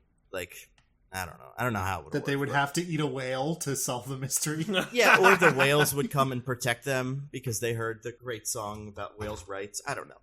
But the idea that the mystery is where's Monterey Jack, and then it's he's here, and then the guy's I do have Monterey Jack, and then the movie it just kind of keeps going. The reveal that the bootlegging is happening there also is a weird plot reveal. It feels like more of a convenience reveal than anything else, where it's we don't want to go to a new location. And were all the toons just living in shipping containers and stuff? I mean, do toons need to eat? Do they need to drink? Do they need to breathe? Okay, let's think about this. I think they need to breathe, right? Because Dale almost drowns, or is conceivably drowned. He doesn't, but Chip seems to think it's a possibility. Yeah, Chip thinks that Dale has drowned, which implies that they can drown, because if Chip knows they can't drown, then why would he be concerned about that? But they do have toon logic of you can beat them over the head a million times and they're pretty much fine. So, I don't know. I think toons are indestructible supermen, in this universe. Kind of like Roger Rabbit, where they have a set of toon superpowers. Rabbit again specifically talks about this, where Roger Rabbit makes a point to tell Eddie, there's nothing you can do to me that will cause any permanent damage. The only thing that can hurt a toon is dip. Exactly. But with this, you could get lasered. There was an eraser at one point, I think, that was used as a weapon against a toon. They erasered the mouth. Right, yeah. Wait, whose mouth? Well, they say that that's a thing they do while they're doing the bootleg surgery on you. I think Flounder, right? We see it happen to Flounder. Yes. Yeah. But then they get the mouth back because they gotta act in the movie, and everyone has a mouth at the end? Yeah. It's fine. If the villain of the movie is not making bootleg movies, but real movies, I feel like the metaphor works. You know what I mean? If the villain in this version, Mickey Mouse, is stealing Flounder and making him do movies against his will, then the bootleg, the surgery, not bootlegging, changing their appearance, but just bringing them back, it makes sense. As a plan, it functions in a way that I just don't understand what bootlegging I still don't understand what bootlegging is. Because if you're getting around the copyright laws, if you're getting around the Chinese copyright law, or you're selling, because I think at one point they're they're making movies. They say that in China is where the movies are made. They say overseas. So. Overseas, yeah. Okay. Okay, yeah. So even if whatever it is, if you're making these copyright or bootleg movies with Flounder, and everyone knows Flounder's stolen, people are gonna buy that movie. Well, also, no one cares that crimes are being committed. Also, Yeah, it's weird. it's the other fun part of this movie. Which, Just like- might make sense in a world like Roger Rabbit, where it's clear that toons are kind of an underclass and people Yeah. are prejudiced against them. But in this movie, there doesn't seem to be any of that. Yeah. Yeah. Chip and Dale have moms. Nice. Are We there? only see Chip's mom. We never see Dale's mom, but I think he references her. He says that his mom, I think don't we see both moms? I don't think so, because Dale steps off the bus at the start of the movie. Oh, yeah, you're right. Yeah. But one of them has a mom. We see Chip's mom at the end of the movie when he's talking about his side of that story. And we do see him age through the course of the movie in that flashback. We see them become adults from being children, but after they become adults, they never age again. So that's interesting. I think Maybe you age to a point and then you stop. Unless you're Peter Pan. unless you're Peter Pan, the boy that No, can maybe never that's age. his point. Yeah. Maybe the point that Peter Pan's at is his point. So everyone else gets the exact point when they starred in all their famous movies, and Peter Pan gets decades later. Yes. Yeah. I would be mad if I was Peter Pan in that situation too. I mean, Hey man, it's unfair. and if I were Peter Pan, I would probably invent a fucking surgery machine and use it on me, the one that I am, because that is a big chip on my shoulder. Because Hey, I get it. also, I No, don't I understand. don't think he ever stands on his shoulder. They could have done that. They like their visual gags. I think a lot of the sight gags in this movie were great. There were some lines in this movie. Okay, so I'll concede some things to Diggins about the plotting of the movie being, all over the place and the messaging not being great. I think I am tricked by some lines into loving the movie, like about how Garfield's little body can't handle all that muscle and stuff like that. They're just That was funny. so Yeah, that funny to got me that it just broke me. I do want to spin the wheel, and we can spin a wheel actually now because I don't have an immediate transition one. No.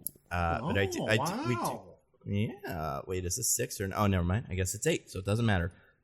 So you guys, this is one of Diggins's. Diggins, you want to talk about a specific character?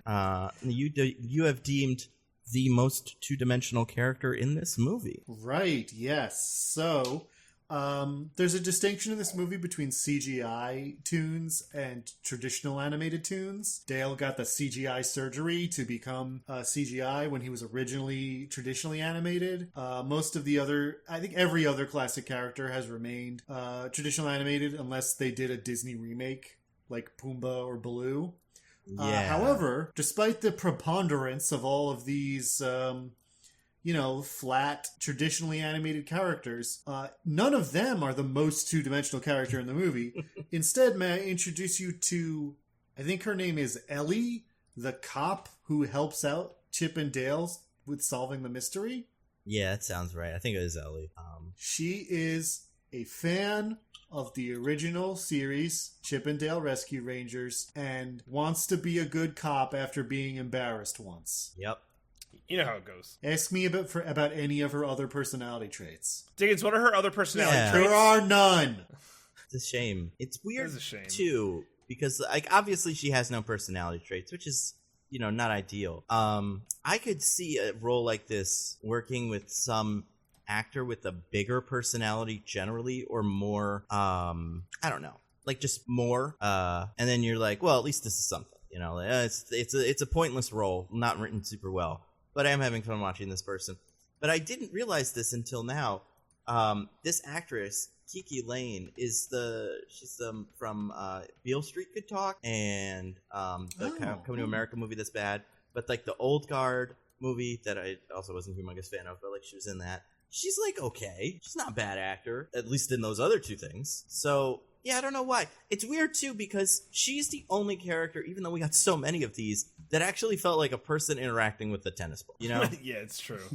Like she would go down and like get on some random eye line and be like, like I wonder how they filmed her bits. If she just had her green screen reading every line, or if Andy Samberg and John Mulaney were like actually in a room with her saying the lines. Oh, there's no way. No one was together for the filming of this movie. Well, yeah. Everyone was miles apart. Is this the perfect COVID movie? Which is unfortunate, considering they make a point of making fun of bad eye lines in Yeah. I know. animated movies. Yeah, it is. She is super two-dimensional. And also, just like, there's that one fight that is pretty great. But like, The fight with herself, it's incredible.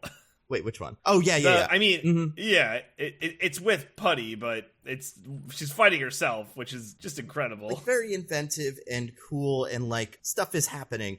All the other shots that she is in, she looks both not big and not small, or like not. It's the way. I'd have to see it again, but I feel like there's the first time you're introduced to her is when they like open the window when they're in Monterey Jack's apartment, and then you see her, and it's like, oh right, big apartment, or like big person because apartment's small. And it does just look like someone on a Zoom call, like, hi, everybody. It's so true. Like, yeah, it's not even like that last bit when they're all laughing together. It's like, it just doesn't feel like you're in the same room with these people, which I get, but like, I don't know, maybe it's just the skill that some actors have and some don't, where they're, you know, like able to do like this kind of, I don't know, fake voice acting, or maybe they just didn't give her good direction, but it is difficult. I mean, to bring up one of my favorite movies, Who Framed Roger Rabbit again. I mean, if you go back and watch that movie and think about the fact that Bob Hoskins is acting against nothing, like, it's not like green screen or anything. He's on those are the real locations he's filming in, or the real sets or whatever. But all those animated characters are not only like not there, there's nothing there. They like drew them onto the frames later. Right. So like, wait, they didn't do a little Snapchat filter of the Roger Rabbit's face over an actor? What? But I mean, like, there's no one like motion capturing or anything. There's nothing. Yeah. Mm-hmm. So it's kind of like amazing that he's doing as good as he's doing. Well, and I think too, part of it is Bob Hoskins is playing like it helps. He's playing a schlocky character that like the animators can bounce off of, because he's doing things that are interesting. Because it's like he's like a very typical noir protagonist, whereas she is nice cop, the most like 2-dimensional, but also just like just like there's just. Yeah, I mean, that's the thing. Like, flat. I'm not willing to entirely blame the actress for this, because the character think she should go to jail because the acting was bad. No, yeah, I agree. It's probably not her fault. Is that the reason? Is that the reason you think she should go to jail? That's Nando? why. Are you sure there's not any other characteristics about her that make you think that? Well, no, because obviously she is trustworthy in all the other ways. We may hold certain what's the word, like prejudices against her for one reason or another, but those are untrue in her case specifically, not the other ones though, because wow, really, you're dancing real fast. It's funny because the movie goes like cops are in on it, and then it's like, no, they're not. Well, the one of them was, but not the one you thought. But overall, they're still in on it. It doesn't really make a huge difference. Like, her part of the movie functionally just makes no sense. Or not like makes no sense, but just like feels so unnecessary. I mean, the thing...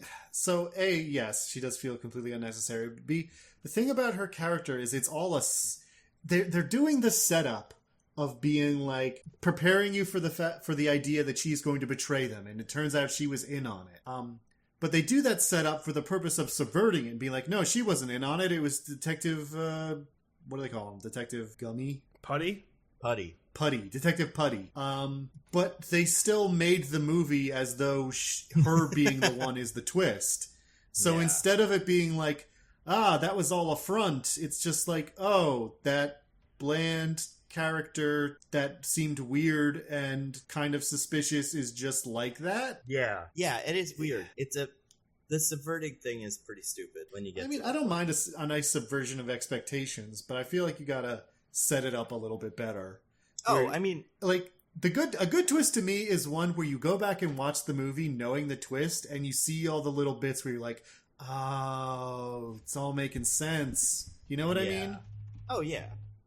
I feel like the problem with this twist is, I mean, and it's tough. It's really hard with a movie like this. And like, I don't know what we call this, the Deadpool problem, but the part where the movie goes, this is lazy writing in the movie. And it's like, it is, but also it is. And like, it's when you call out that is funny, but also maybe don't do it quite as badly as you're doing it so that it makes it seem like you get why it's funny. But I mean, if the movie was more about making fun of this kind of movie, then I think that's fine. Like, I'm more forgiving of it in Deadpool, because Deadpool kind of is a movie that exists to make fun of superhero movies. Mm-hmm. But this one is just kind of a straight example of those that sometimes jokes about it. Well, and it's weird too, because I feel like in this, there's two twists, right? You have the both of them. That is, cop that we thought was good, bad, cop that we thought was bad, good. And one of those twists on its own, you could play and get all subverty. with like, and I think I like the twist with the Gumby cop where he just is crooked and that's his whole thing and he doesn't care. And I thought that was pretty funny. So I would accept a version of this where his twist is the only twist, and they, you know, like the subversion is they keep trying to write him. They're trying to figure out his whole deal, and they keep getting closer. Like that doesn't make sense. None of this lines up. And then he's like, no, I'm greedy. That's it. And then you're like, oh, okay. But with this, it's like you have that and you have her, and her twist is nothing. Twist is just so vague. Her twist is I'm exactly what I looked like from the start of the movie. Yeah. Yeah, didn't love her. Yeah. Let's see. Let's spin it again. We only got 4 more little chips on the wheel. Woohoo! I'm gonna say chips. But no Dales? Exactly. We called them pies before. This is one, number 7 on the wheel, which I don't even remember. I think I probably wrote this down. Or I guess comparing this to something like Space Jam 2, because this is, I would say, the good Space Jam 2 in terms of, I think that all of the characters and stuff were worked into this movie very well. Yeah, like, does anyone actually think this is of a Space Jam 2? I haven't seen many takes on this movie, but like if that were a take, and I don't know if we're just making up a straw man, but I think that'd be like a bad take. I think people mostly did not watch this movie, to be honest. Yeah. That's a shit. I don't know. I think it's more like watchable than unwatchable. Oh, yeah. I think this movie's so bad. I mean, more people should watch this than should watch Space Jam 2 for sure. I mean, yeah, listen, I'm not going to come out here and say this movie's worse than Space Jam 2. Like, that's the... But even, like, most things available right now. Like, look, I'm not trying to throw shade on any, like, fans of anything specifically. But, like, if you're going to watch, say, I don't know, a Stranger Things Season 4... Like, I don't know, Well, save yourself some time and watch this. You gotta set aside enjoy it. I don't have time to watch movies if I'm watching Stranger Things Season 4, DJ. That's Yeah. gonna take my whole week. Yeah, I can watch one episode of Stranger Things Season 4, or I can watch this. It's fucking insane how long those episodes are. I guess, like... No, I don't think I could even watch a single episode of Stranger Things That's- Season 4 in the time it takes me to watch this. That's true. I think part of it... I'm Netflix. Please help me budget this. My streaming service is dying. All money to Stranger Things episodes. Yeah. Wasn't it their like most expensive one ever or something like that? I mean, everything is, because it's all... Because they also put out that trailer yesterday, or like 2 or 3 days ago, for a movie that could very well be called Red Notice 2, and I'd be like, oh, were they in Red Notice 1? But it's not. Have you seen the trailer for this? No. It's called The Gray Man. And it is... The Gray Man? I know. It's the new... it's apparently based on a book or something. It's the new highest budgeted Netflix movie ever. It costs like $250 million. It has... What are they doing? It has Ryan Gosling, Chris Evans as bad guy, Anna de Armas is in it, and it's directed by the Russo brothers, which, listen, man, if they didn't do this, if they didn't make this... I mean, to be fair, I haven't seen the movie, but the trailer looks insanely generic. If they did not make that, they would have an incredible year. Like, one of the most impressive little things... I'm sure you both know what I'm talking about, but like you see it and you're like, holy shit, the Russo brothers are involved with this? You guys are great. We take back everything we said. Then they go make this shit. Like, Well, they were only producers. but they were... Yeah. It's gotta be a hard movie to produce. Like, the production of that movie seems insane. We're talking about Everything Everywhere, right? Yes, yeah. Okay. Like, it's crazy because the title cards in the credits are like, the Daniels is, and the other person that wrote it, and then producers Joe and Anthony Russo. And I'm like...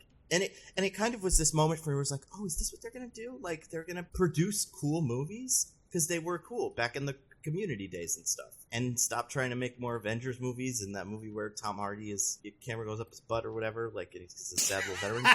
If you stop making those, and you start just producing cool movies, it'd be awesome. But then... Didn't they do a 21 Bridges movie, too? Wasn't that another one in the, library? Yeah. But yeah, they just made so many of these fucking... Like, this movie just looks... It's so generic. But it cost $230 million. And I'm assuming there is a scene where they shred $100 million. Because otherwise, I can't figure out where that money went. Unless... I mean, to Ryan Reynolds, he's And Chris Evans. Oh, sorry. If I said Ryan Reynolds, that was a mistake. It's Ryan Gosling, actually. An well, even higher still Ryan profile Gosling, Ryan, if I'm Yeah. being honest. Listen, Nando, that's his quote. And, That's you know, his quote, once yeah. you get that quote... $100 million is Ryan Gosling's quote. It is a good quote. They really got to stop with these quotes. It's going to ruin the industry. I know. It's going to bankrupt Hollywood. It's crazy, too, because Ryan Gosling's got this, and he's got Barbie this year. Two movies more different could there not have been? Like, it doesn't just this. You gotta watch the trailer for this. I think it's called The Gray Man or Gray Man or whatever. I love it. And it's just Yeah, I it's just another looked it up. example It's of based like, on a novel. yeah, something like that. It's like a spy. It's like some fucking spy thing. It's a Jason Bourne knockoff. We can tell because it was written in the late 2000s. It's government agent man goes on run from government agency because government agency is evil. Well, Dodoy. It's funny because there's a scene in it where someone says in the trailer where someone is like, it's revealed. I mean, if anything, this movie really feels like a Mission Impossible knockoff because there's a bit where he goes like, oh, I'm going to be so excited to kill the famous, and I can't remember what it's called, but it's like Gray Man. Well, yeah, Famous like Gray it's Man. like The famous Ryan Gosling. Well, and it's not because it's not that. It's like whatever his squad is called. So it's like this Silver Squad or whatever. SEAL Team 6. And it's like, oh man, you guys, that's like what these like. If this wasn't called The Gray Man because of the movie or book, you would definitely call it that. And then it would be how Red Notice and Underground 6 and all these other fucking identical Netflix movies get made with the super generic titles that are just like designed by an algorithm to trick you into thinking it's something.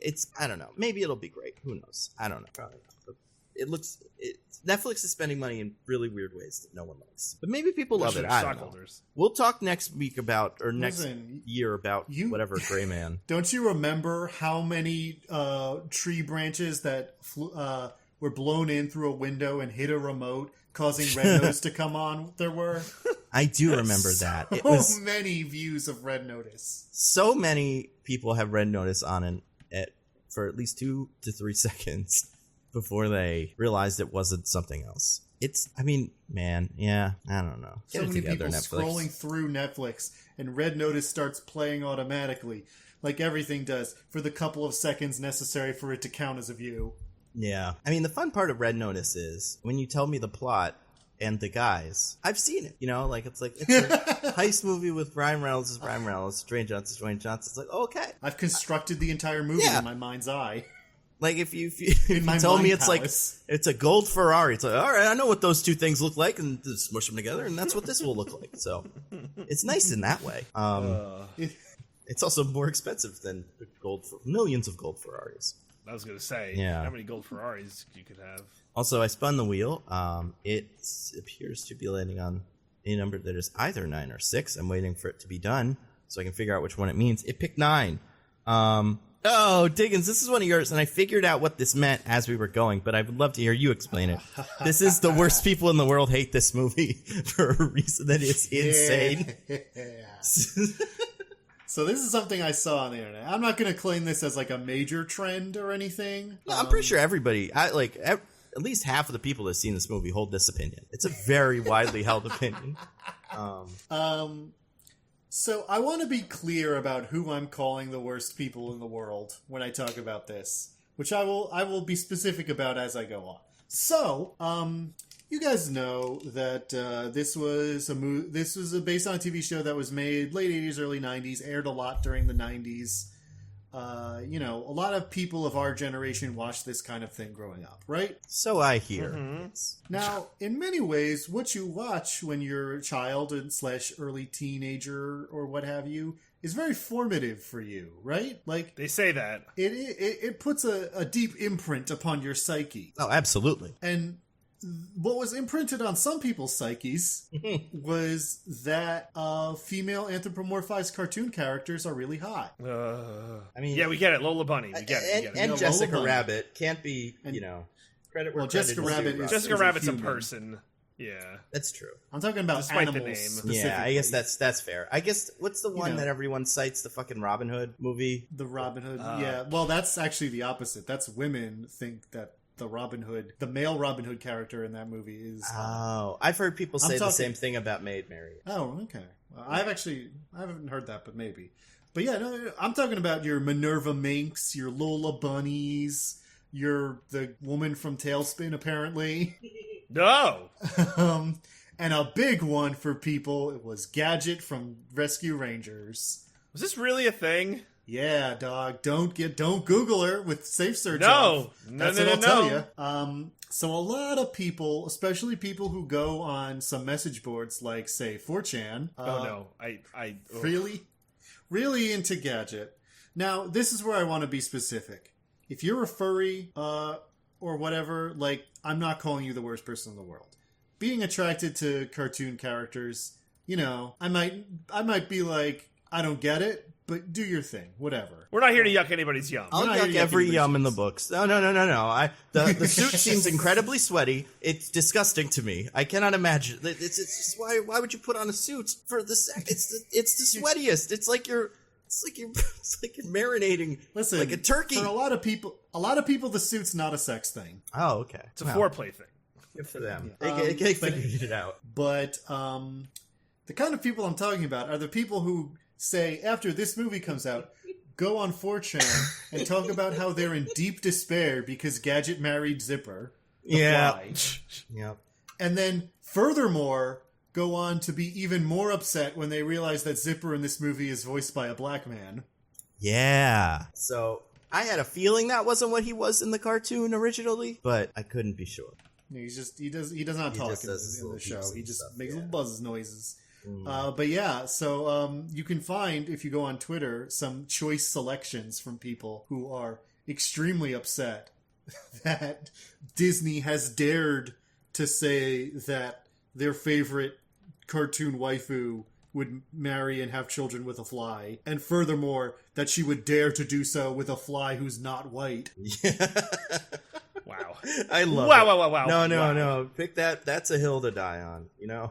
I don't want the rabbit or whatever mouse to marry the fly because he is black. It's the craziest thing I've ever heard. Now, I will say, not to agree with them, their kids are weird. They show some of the kids.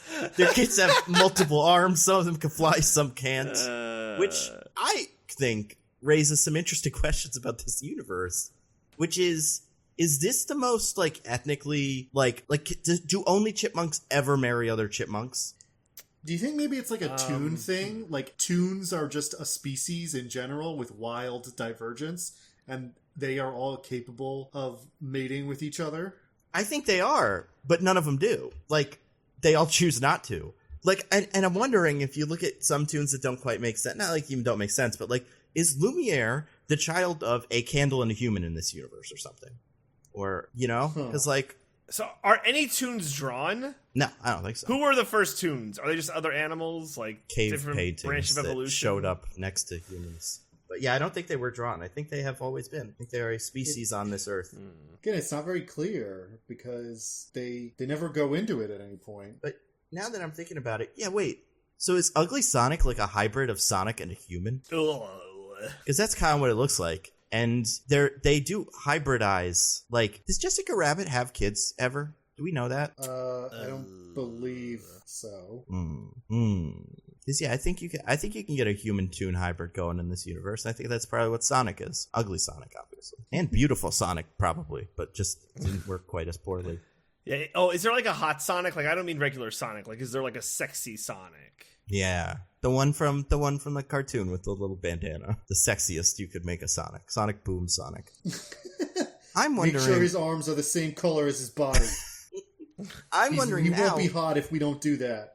Like, this universe should be so much weirder, except for the fact that it does not seem like toons marry outside of their species. Or, like, they're whatever. I don't know. Yeah. You can't, like, candelabras in a species, but whatever. Like, their thing.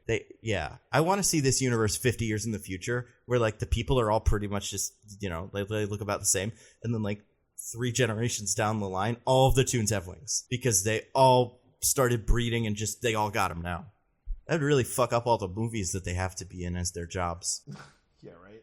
It'd be weird. But yeah, that thing where the incels hated the Dipper thing is so funny. People should... I don't want to say go read the posts, because they're bad. Don't read the posts. But they're pretty funny. Like, it's... They're written with that, like, intensity of, like, this is a thought this person's had for a very long time, and they finally get to put pen to paper. And it's the most insane thing ever. Yeah, we have 2 more things on the wheel. Tick, tick, tick, tick, tick. This is number 6. This is mine. It's just a question. Why is Seth Rogen in so much animation? It pays. Yeah, but why him? Is he good at it? Do we like him in these? I don't know. Do kids like him? Because he's in a lot of kids movies. Oh, animation is for children, as we all know. Thank you, Academy. Oh, right. For babies, a baby would like it. You know what? You know why? Oh, You know, Seth! you know why? You guys know why? Oh, Seth got the COVID. No. You guys know why? You guys know why he's in so many animated movies? Why is that? Why? Because of the Wii. Oh, boy. Oh, boy. Yeah, he's like, it's weird too, because you see, there's that one bit where the whatever he is, Viking man, Uncanny Viking, has his like he falls, and then Pumbaa is on him, and then the grasshopper shows up, and then the Bob, I think, is the alien from Kung Fu Panda. Mantis, you mean? right? Yeah, and then You pedant. and then his monster first alien character, they all show up and laugh, and it's like first, like the joke is like, oh yeah, look, they got them all, which I think is kind of funny. But then the thought I remember having next was like, is he good at this at all? He just does the same thing every single time. His characters are all the same.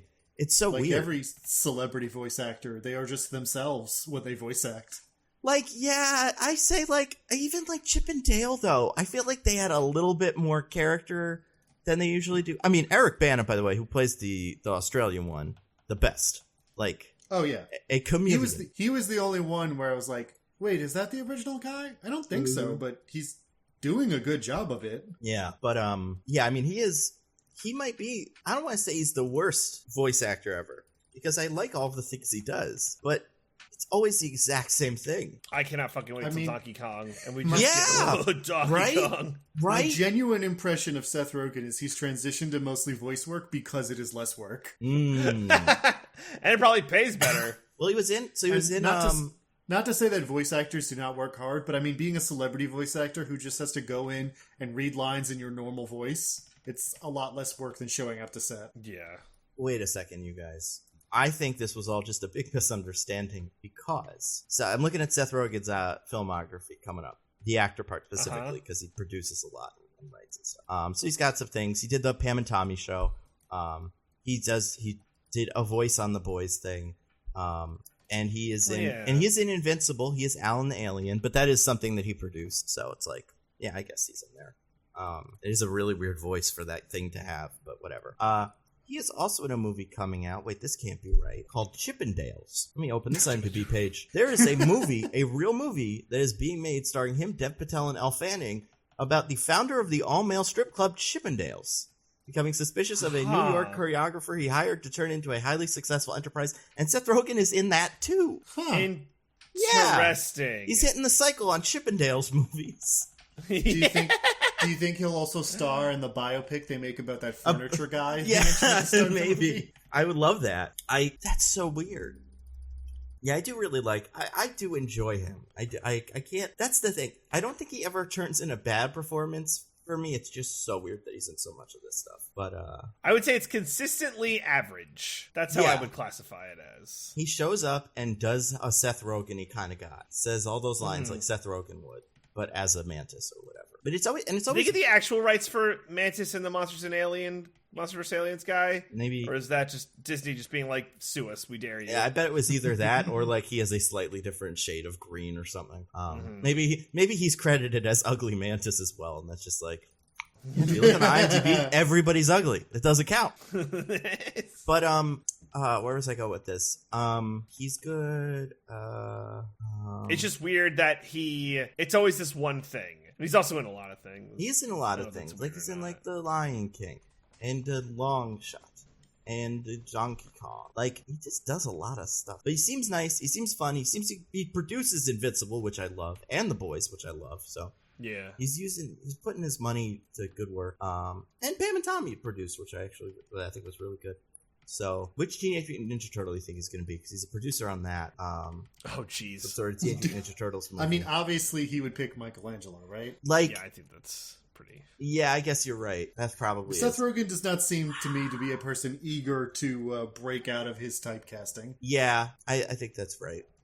He doesn't feel youthful to me in a way that Mikey does, though. I think he's supposed to be the youngest of the turtles, I believe. I'm not saying I would cast him. I'm saying if I'm casting a Teenage Mutant Ninja Turtles and I gotta put Seth Rogen somewhere, I pick Michelangelo. Well, I guess you know what's so weird about Seth Rogen? This was the point I had that I forgot about really briefly. Oh, wait, no. He would be one of Bebop or Rocksteady.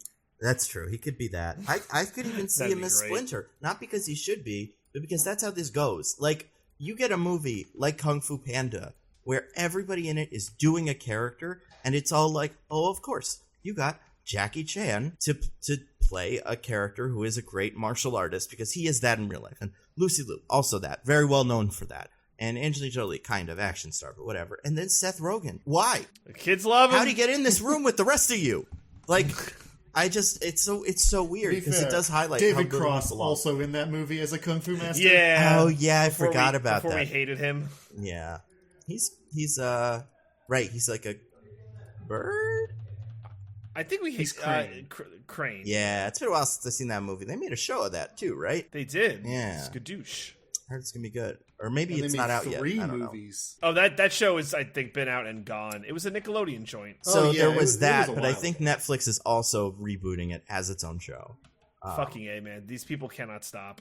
Yeah, and they never will because there's one more cheese left on the wheel. Tick, tick, tick, tick, tick. DJ, this is one of yours. Hey. Do you know what it's gonna be? Yeah. What is it, DJ? And I think it's good for the conversation. Yeah. So I named this Pickle Rick and other various such characters. So specifically to Pickle Rick, I feel like we're at a point now with Pickle Rick saturation that, like, if there's a thing, it's going to have Pickle Rick. Because that's just where we are as a society. Because DJ thinks Pickle Rick is so cool and funny. It's so cool. You can't imagine anything as cool as that. Yeah. So, in this movie, the way it manifests is that there's this fan con, which just seems to be like a Comic-Con ripoff. And, you know, it's got all your favorite characters, like we mentioned earlier, like Ugly Sonic. But there was a guy dressed up in, like, an inflatable Pickle Rick costume. And that was how Pickle Rick showed up in this. But I guess I have, like, a couple questions for you guys. But I want to start in the maybe obvious place. Are we done with Pickle Rick? Like, is this it? We get Pickle Rick here, and now it's over? I mean, we got Pickle Rick showing up in a Disney property? The thing is that episode of Rick and Morty is really good. And actually... Yeah. Is one of the better ones for demonstrating that Rick is not a character that you should like. That's the thing. True. And just technically cool to look at in a way that's kind of fun. Like, it's very inventive. So I kind of want it to not die. Yeah, but at the same time, it has become kind of emblematic of the worst people love him. Yeah, the worst people love Pickle Rick. Yeah, I guess it's the same way where, like, the worst people, you know, like, the worst people love Iron Man 2. Well, like, not Iron Man 2, the movie, Iron Man as well. The best people love Iron Man 2. And Iron Man 2. Well, no, nobody loves Iron Man 2 since it's a very bad movie. It's a good movie. And it's, it will be, like, as is the rules now, it will have its movie where they, like, apologize for how mean we were to it. And it'll be Armor Wars. The Armor 20 Wars years. show. That's going to be the rewrite. It's like, actually, Iron Man 2 was good, much like the Star Wars prequels. 100%. I mean, they already did it with Thor, kind of, where it's like, oh, actually, yeah, they Thor did 2 was a good one. Thor: The Dark World was very important and good. And like, and I feel like there was a series that happened that was kind of this. What was it? I guess like they kind of did it with.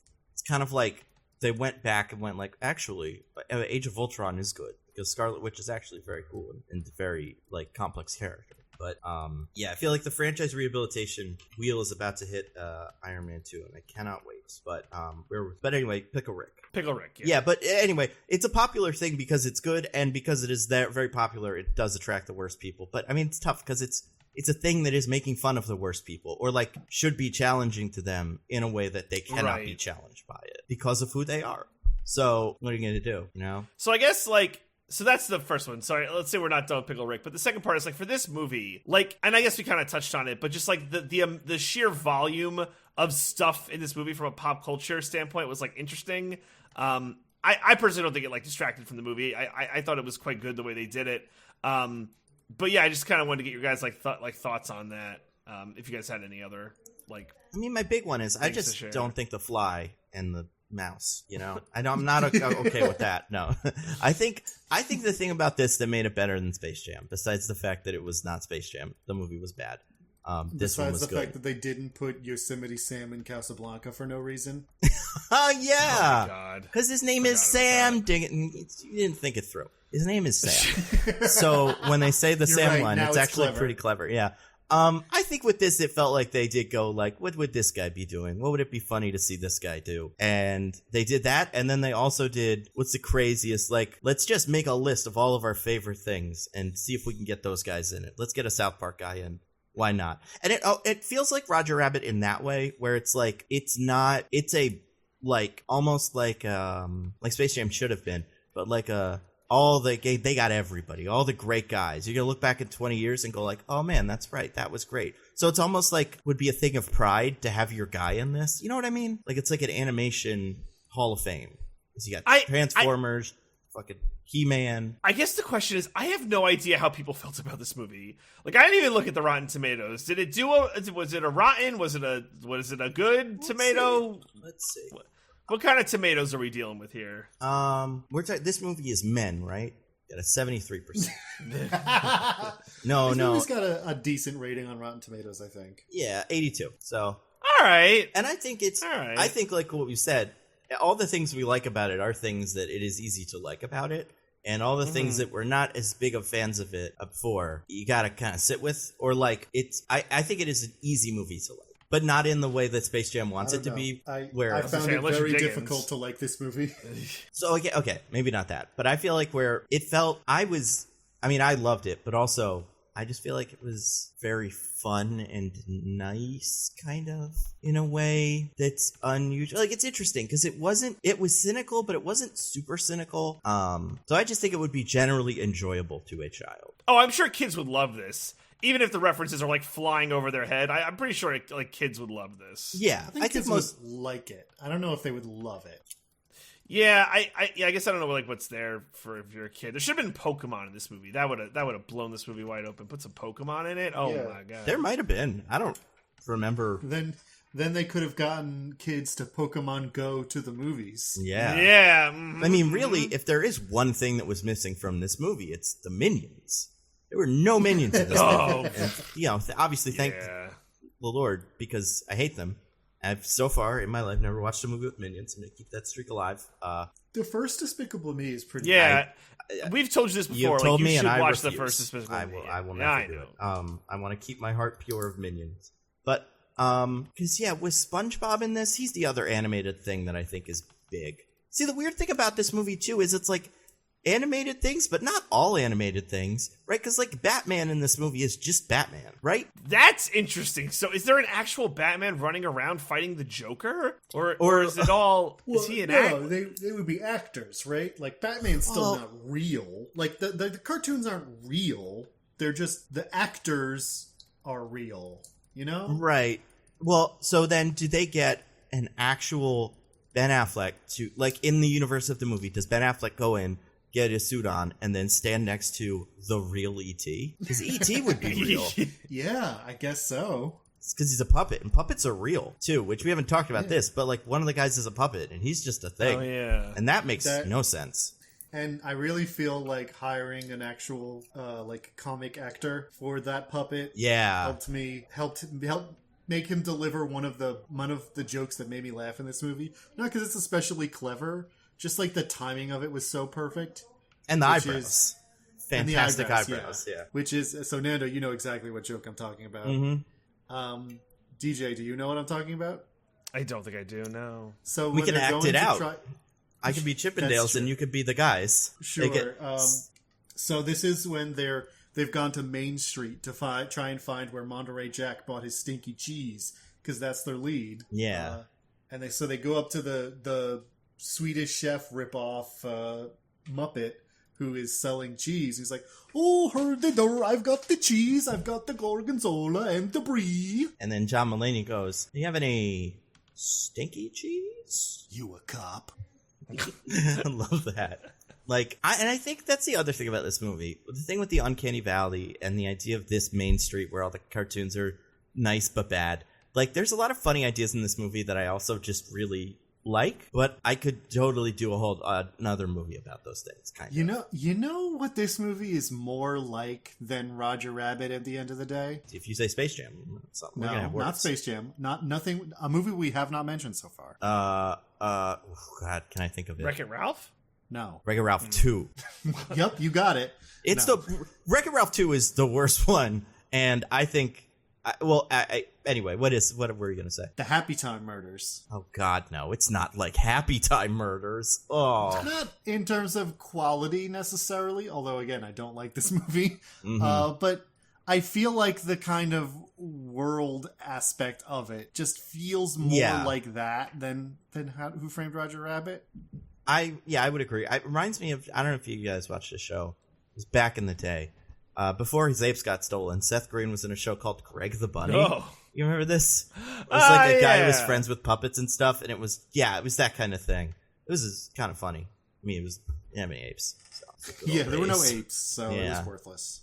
But yeah, the world is weird of these movies. Where was I going with this? Oh, does Rick and Morty exist in this universe? Like, are those guys? I'm sure. Could they must. Did Pickle Rick happen? Yeah, but he acted it. But he did it, like, physically, right? Like, kind of? Or did he put on a little pickle suit?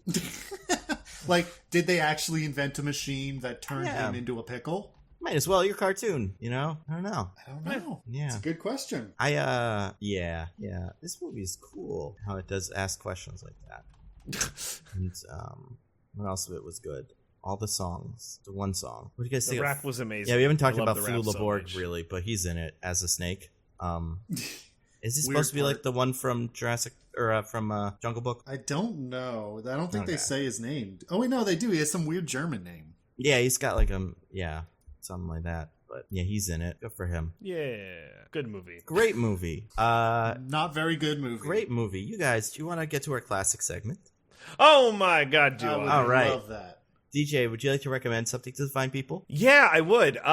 So I played a couple of board games over the weekend, and there's one that I would like to recommend called Inish. It's spelled INIS. It is a territory control card drafting game. So it's like the setting is like a Viking-ish setting, and basically what you do is you're trying to control as much territory as possible. You do this like through various ways. You could like settle, you could raid people's villages. Those are like most of the ways. And what's interesting is like all of your available actions are done through various cards that you draft amongst the other people you're playing with. And what's interesting is as the game goes on, the same actions are always available. So you're always like drafting from those same cards. So you kind of get a feel like for what other people are doing and what you're going to do. And then you try to keep cards away from some people and keep some cards to yourself. And it becomes like a very political game that way, where it's like, oh, this person keeps attacking, so maybe I'll take all the attack cards, because like you literally can't do anything unless you have the card that says you can do that thing. So it's a very good board game. Not very fast paced. It will take you like an hour and a half to go through. But it's good. Like the pace of play is quick, even if the games are long. There's like the quick turns and you kind of go around. I think the longest parts are like the drafting, where you could really get analysis paralysis about what cards you want. But I found it to be like a very dynamic and interesting game. So yeah, it's called Inish, INIS. It is not cheap like most board games. That is a thing, to have board games do that, where they are expensive. It's hard. You have to like try it and then be like, yeah, I love this, and like then you have to like find it somewhere and get it. So I always say, if you have a local game store, it's great if like they can order it or like have one for the store, and but yeah, that's I see it for $56 on Amazon right now, which is actually cheaper than most places. But yeah, that's my recommendation. All right, Diggins, you got anything to recommend? I do. So you guys just watched Everything Everywhere All at Once. I did love that. Yeah, and loved it because it's a fantastic movie. There is a movie that has a big influence on the movie star universe in that movie. Called In the Mood for Love. Oh, yeah. Which there are many influences on like pretty much every part of that movie, and so I see what you're saying. Yeah. What? When you said movie star universe, that didn't click for me what you meant. I was like, yeah, it's a movie. Yeah, and then when it said, the Kung Fu movie star universe where Michelle Yeoh is Michelle Yeoh. Gotcha. Sorry, go on.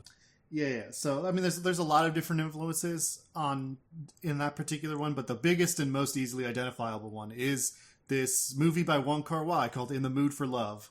It is about these two married couples move in next door to each other in this like apartment building in Hong Kong where they're all, I mean, there's a lot of subtext to this movie where they're all Shanghainese refugees living in Hong Kong, but that's A, not very noticeable if you don't know Chinese, and B, not super important to the main plot of the movie. But the main plot of the movie being that, so we focus on two of those married couples, the husband of one couple, Tony Leung, that is Shang-Chi's dad, Tony Leung, and the wife of the other couple, who I believe is played by Maggie Cheung. And the two of them find out that their spouses are having an affair with each other. And so they kind of start bonding and getting close over discovering that information together. That's so interesting. Yeah. It is. It's a very interesting movie. It's very kind of bittersweet and romantic in that kind of longing way. I think it's a very worthwhile movie if you enjoy a good romance. I don't want to give too much away, but when I say romance, I mean more in the longing sense than the traditional romance sense. But yeah, no, it's a very good movie, very visually striking, and for DJ, tight 90. Oh, yes. So, I love to hear that. It's on HBO, right? Yeah, it's on HBO Max right now, although I watched it on the Criterion channel. A very good streaming service if you like foreign and indie movies. And just classics. Because the other streaming services don't have a lot of old movies. But yeah, that's my rec for this week. What about you, Nando? What do you got? So I was going to re-up on a couple of things, but also one new-ish thing. So like we were saying, Everything Everywhere All at Once, very good. Watched that this weekend. Also watched... I think I had already even half wrecked Spy Family, but I think by episode 4, that was when I was like, oh, I really, really like this show, and I think the humor really starts clicking for me. So I'm really into that. I'm caught up, but, there's not a ton of it out there. There's only like 7 episodes as of our recording. But the other thing that I have watched and really, really loved, but have never wrecked on the show for the last, I don't know, like year or so. The segment, I guess, an Emmy award-winning segment. Done by the Seth Meyers show, like his talk show or whatever, late night show. Have either of you guys ever seen Corrections? Yes, I like that segment a lot. It's like my favorite thing. I'm so excited when it pops up in my feed. Digging, are you familiar with this at all? No, I'm not. Okay, so Seth Meyers, funny, great SNL writer, and has done lots of great work on that. And I think it's generally I think he's probably one of the better late night hosts in general, just because he's very smart and funny. Not that they mostly are that, but also he's just like James Corden, the smartest, funniest guy in Hollywood. Him.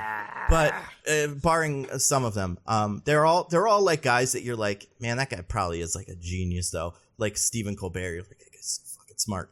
So like to do what they do and get to that level, even like Jimmy Kimmel, I'm sure he's a very smart guy.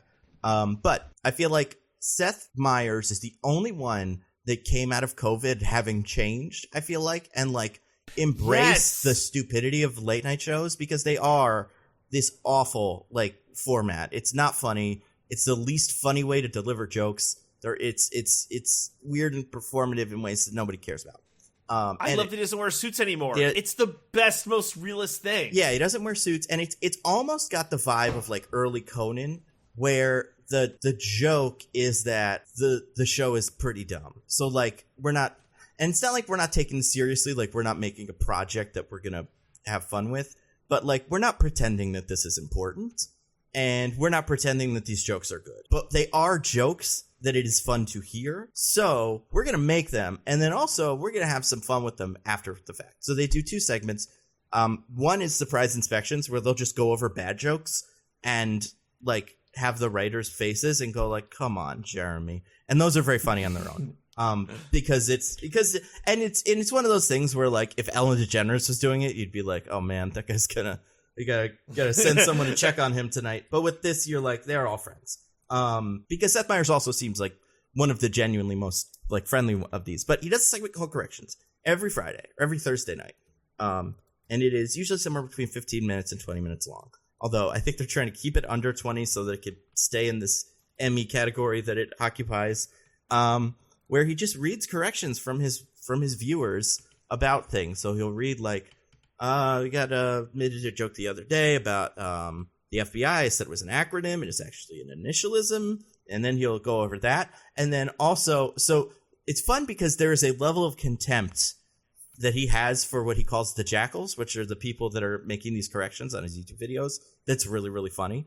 And it also, there's this weird, like, silly politics that exist within the Seth Meyers show where the art department is cool guys and they hate him, so they put bad art department things in to make him look like a fool. And then there's Wally, the cameraman cue card man who is lazy and also wants to make Seth look like a fool. Basically, Seth is kind of playing this character of like the most persecuted boss and who is making like, who is revealing corrections and saying like, we made a mistake. This guy's actually from here. And then like a weird, like invented, largely improvised, although not exclusively because some of it's very written, but like just attack on someone in his staff for how they actually made the mistake. And it's so funny. And it's also sometimes really, really written.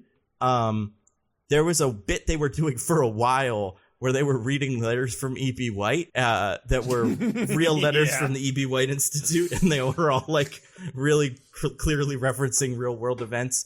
And sometimes they would get spellings wrong. So there would be corrections to the E.B. White where he'd be like, oh, we actually found another letter from the E.B. White Institute. And it says, I meant to spell the word John, like, you know, a spider with a 1 instead of an I because of this.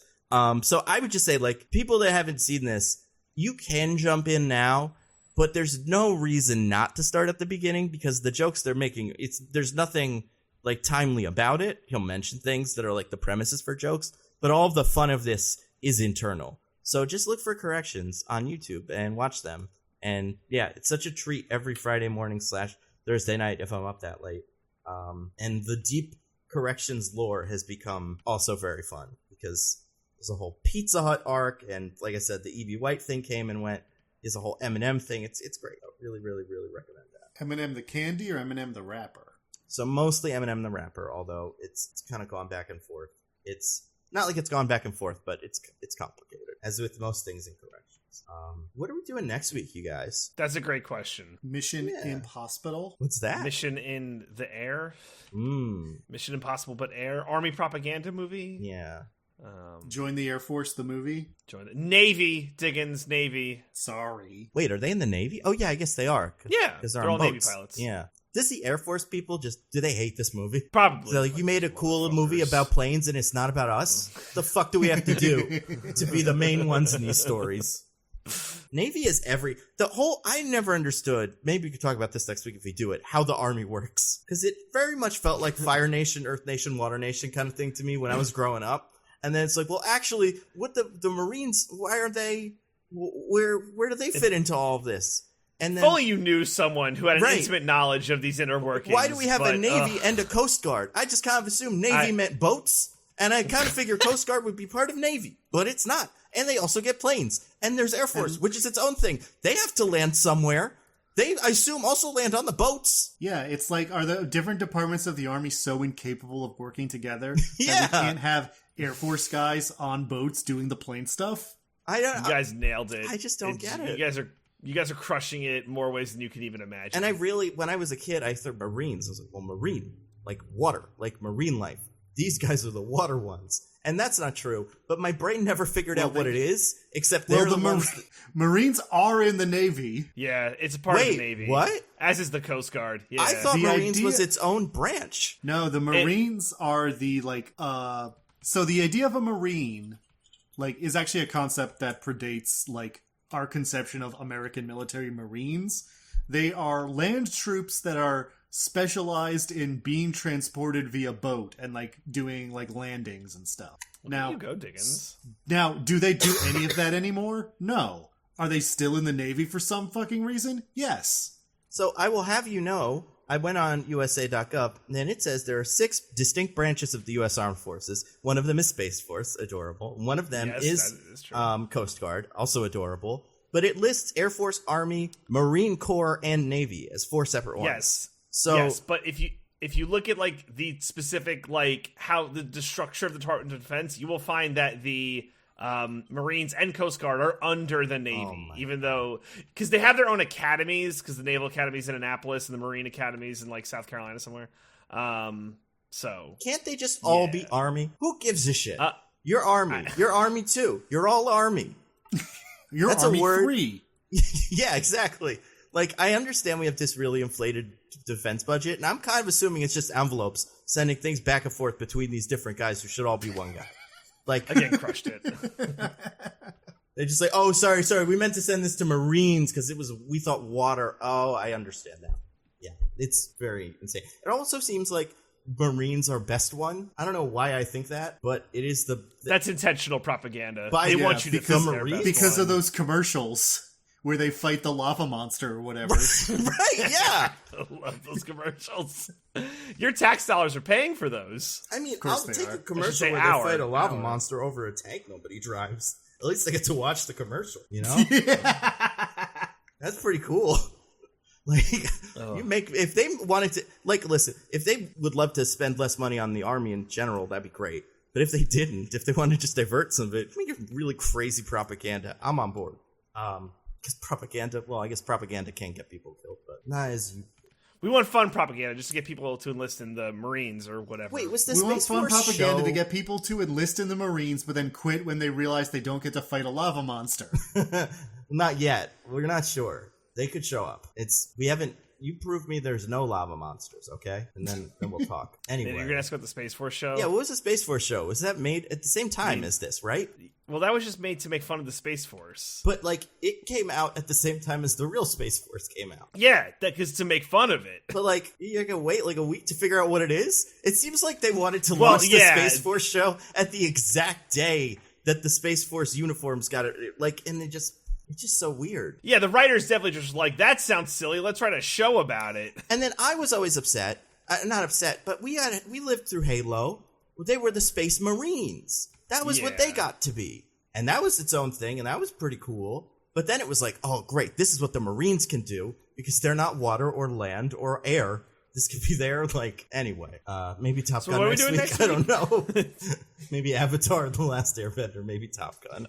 Emoji movie?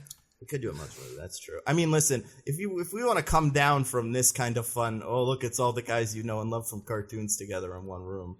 Chip and Dale movie. True. A real bad Make some real app comparisons. Yeah, they made that emoji one. I will say, having watched the first 2 episodes of Obi-Wan, a show I distinctly did not recommend, I think that will be fun, but not until it's done. So I think we should do that in, 3 or 4 weeks. Well, and it's been established. We just have to do things with big universes, because that's good. I mean, listen, the things that this movie adds to the world make no sense. To me, someone who, is not the biggest fan of loves Star Wars more than anyone. More than anyone we know, Nando loves Star Wars. I'm a real fan.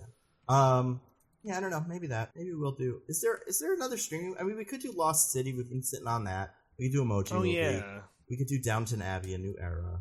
Oh, please, we could do Men. We do Men. We do Bob's Burgers, but, like, that's stupid. Do any of us watch the TV show? Bob's Burgers? I have. Oh, yeah. Sometime. I haven't looked at all for anything about this movie. I'm sure it'll be about as good as this. It's like back when when we grew up, they did this every year there was a new one of these, It's like, oh, we drew the wild thornberries with darker lines and more vibrant colors, and it's a movie now in theaters. But it might as well just be a show. So, yes, first one rose. We could do RRR too, but I'd like the idea of saving that for a live stream, which I don't know if it's something we've ever talked about outside of text, but I think that's a Whoa! It's not. This was the first hint for the listener that we might do that. Great announcement. So I think that is a good idea, and for that reason, I kind of want to have not seen it. We could also do Firestarter, a show that is very bad. Oh, yeah. I was going to say, if we do the RRR live stream, I would love it if you guys had not seen it yet, and we were getting live reactions from you guys. Yeah, I mean, so far I haven't, so I think I can manage. We could also do a Jurassic World thing, because that one's coming up in like 2 weeks.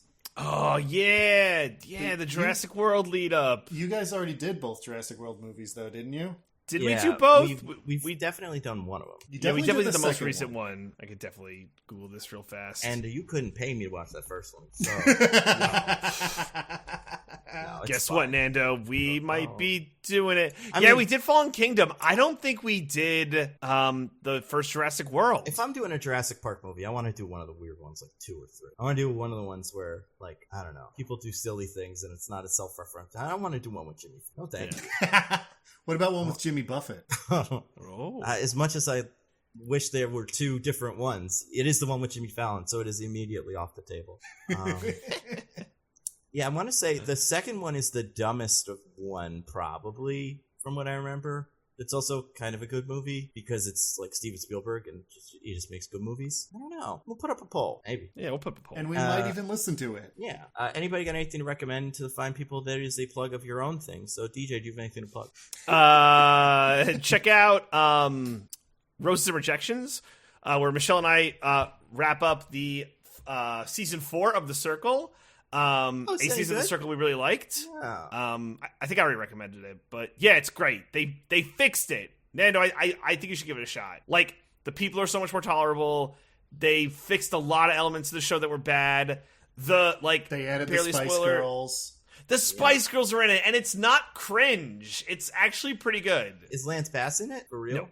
No. Good, because we don't like him. Now he makes fun of the Amber Heard or whatever. TikTok. I was like, man, that guy.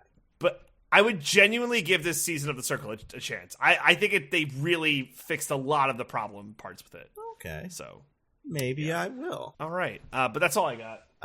Diggins, you got anything to recommend to the fine people? That I did myself as a plug? That you did yourself as a plug? Exactly. Yes. I just my usuals. Yeah, I have my newsletter, a littleperspective.substack.com, and I stream sometimes at twitch.tv/this is an odd name. Cool. Anything streaming recently? Any games on the horizon? No. Zero Dawn? Been very lazy.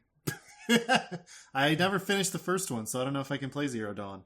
It's a game that's easy to drop. It's cool. I've been a little back and forth lately between here and other places, so I haven't wanted to start anything. But maybe in a week or 2, I might. I heard there's a little. Sorry. What? You heard there was a what? I heard there's a little something for everyone. That's right. That was a terrible joke. Oh my god. Speaking of things with a little something for everybody, and I do. Of course, I don't want to talk about this, but I do. Have either of you guys seen Elon's Elden Ring build? No, I don't. Oh my god! And I'm Zippy by day. Oh my god, we're gonna look at it after this.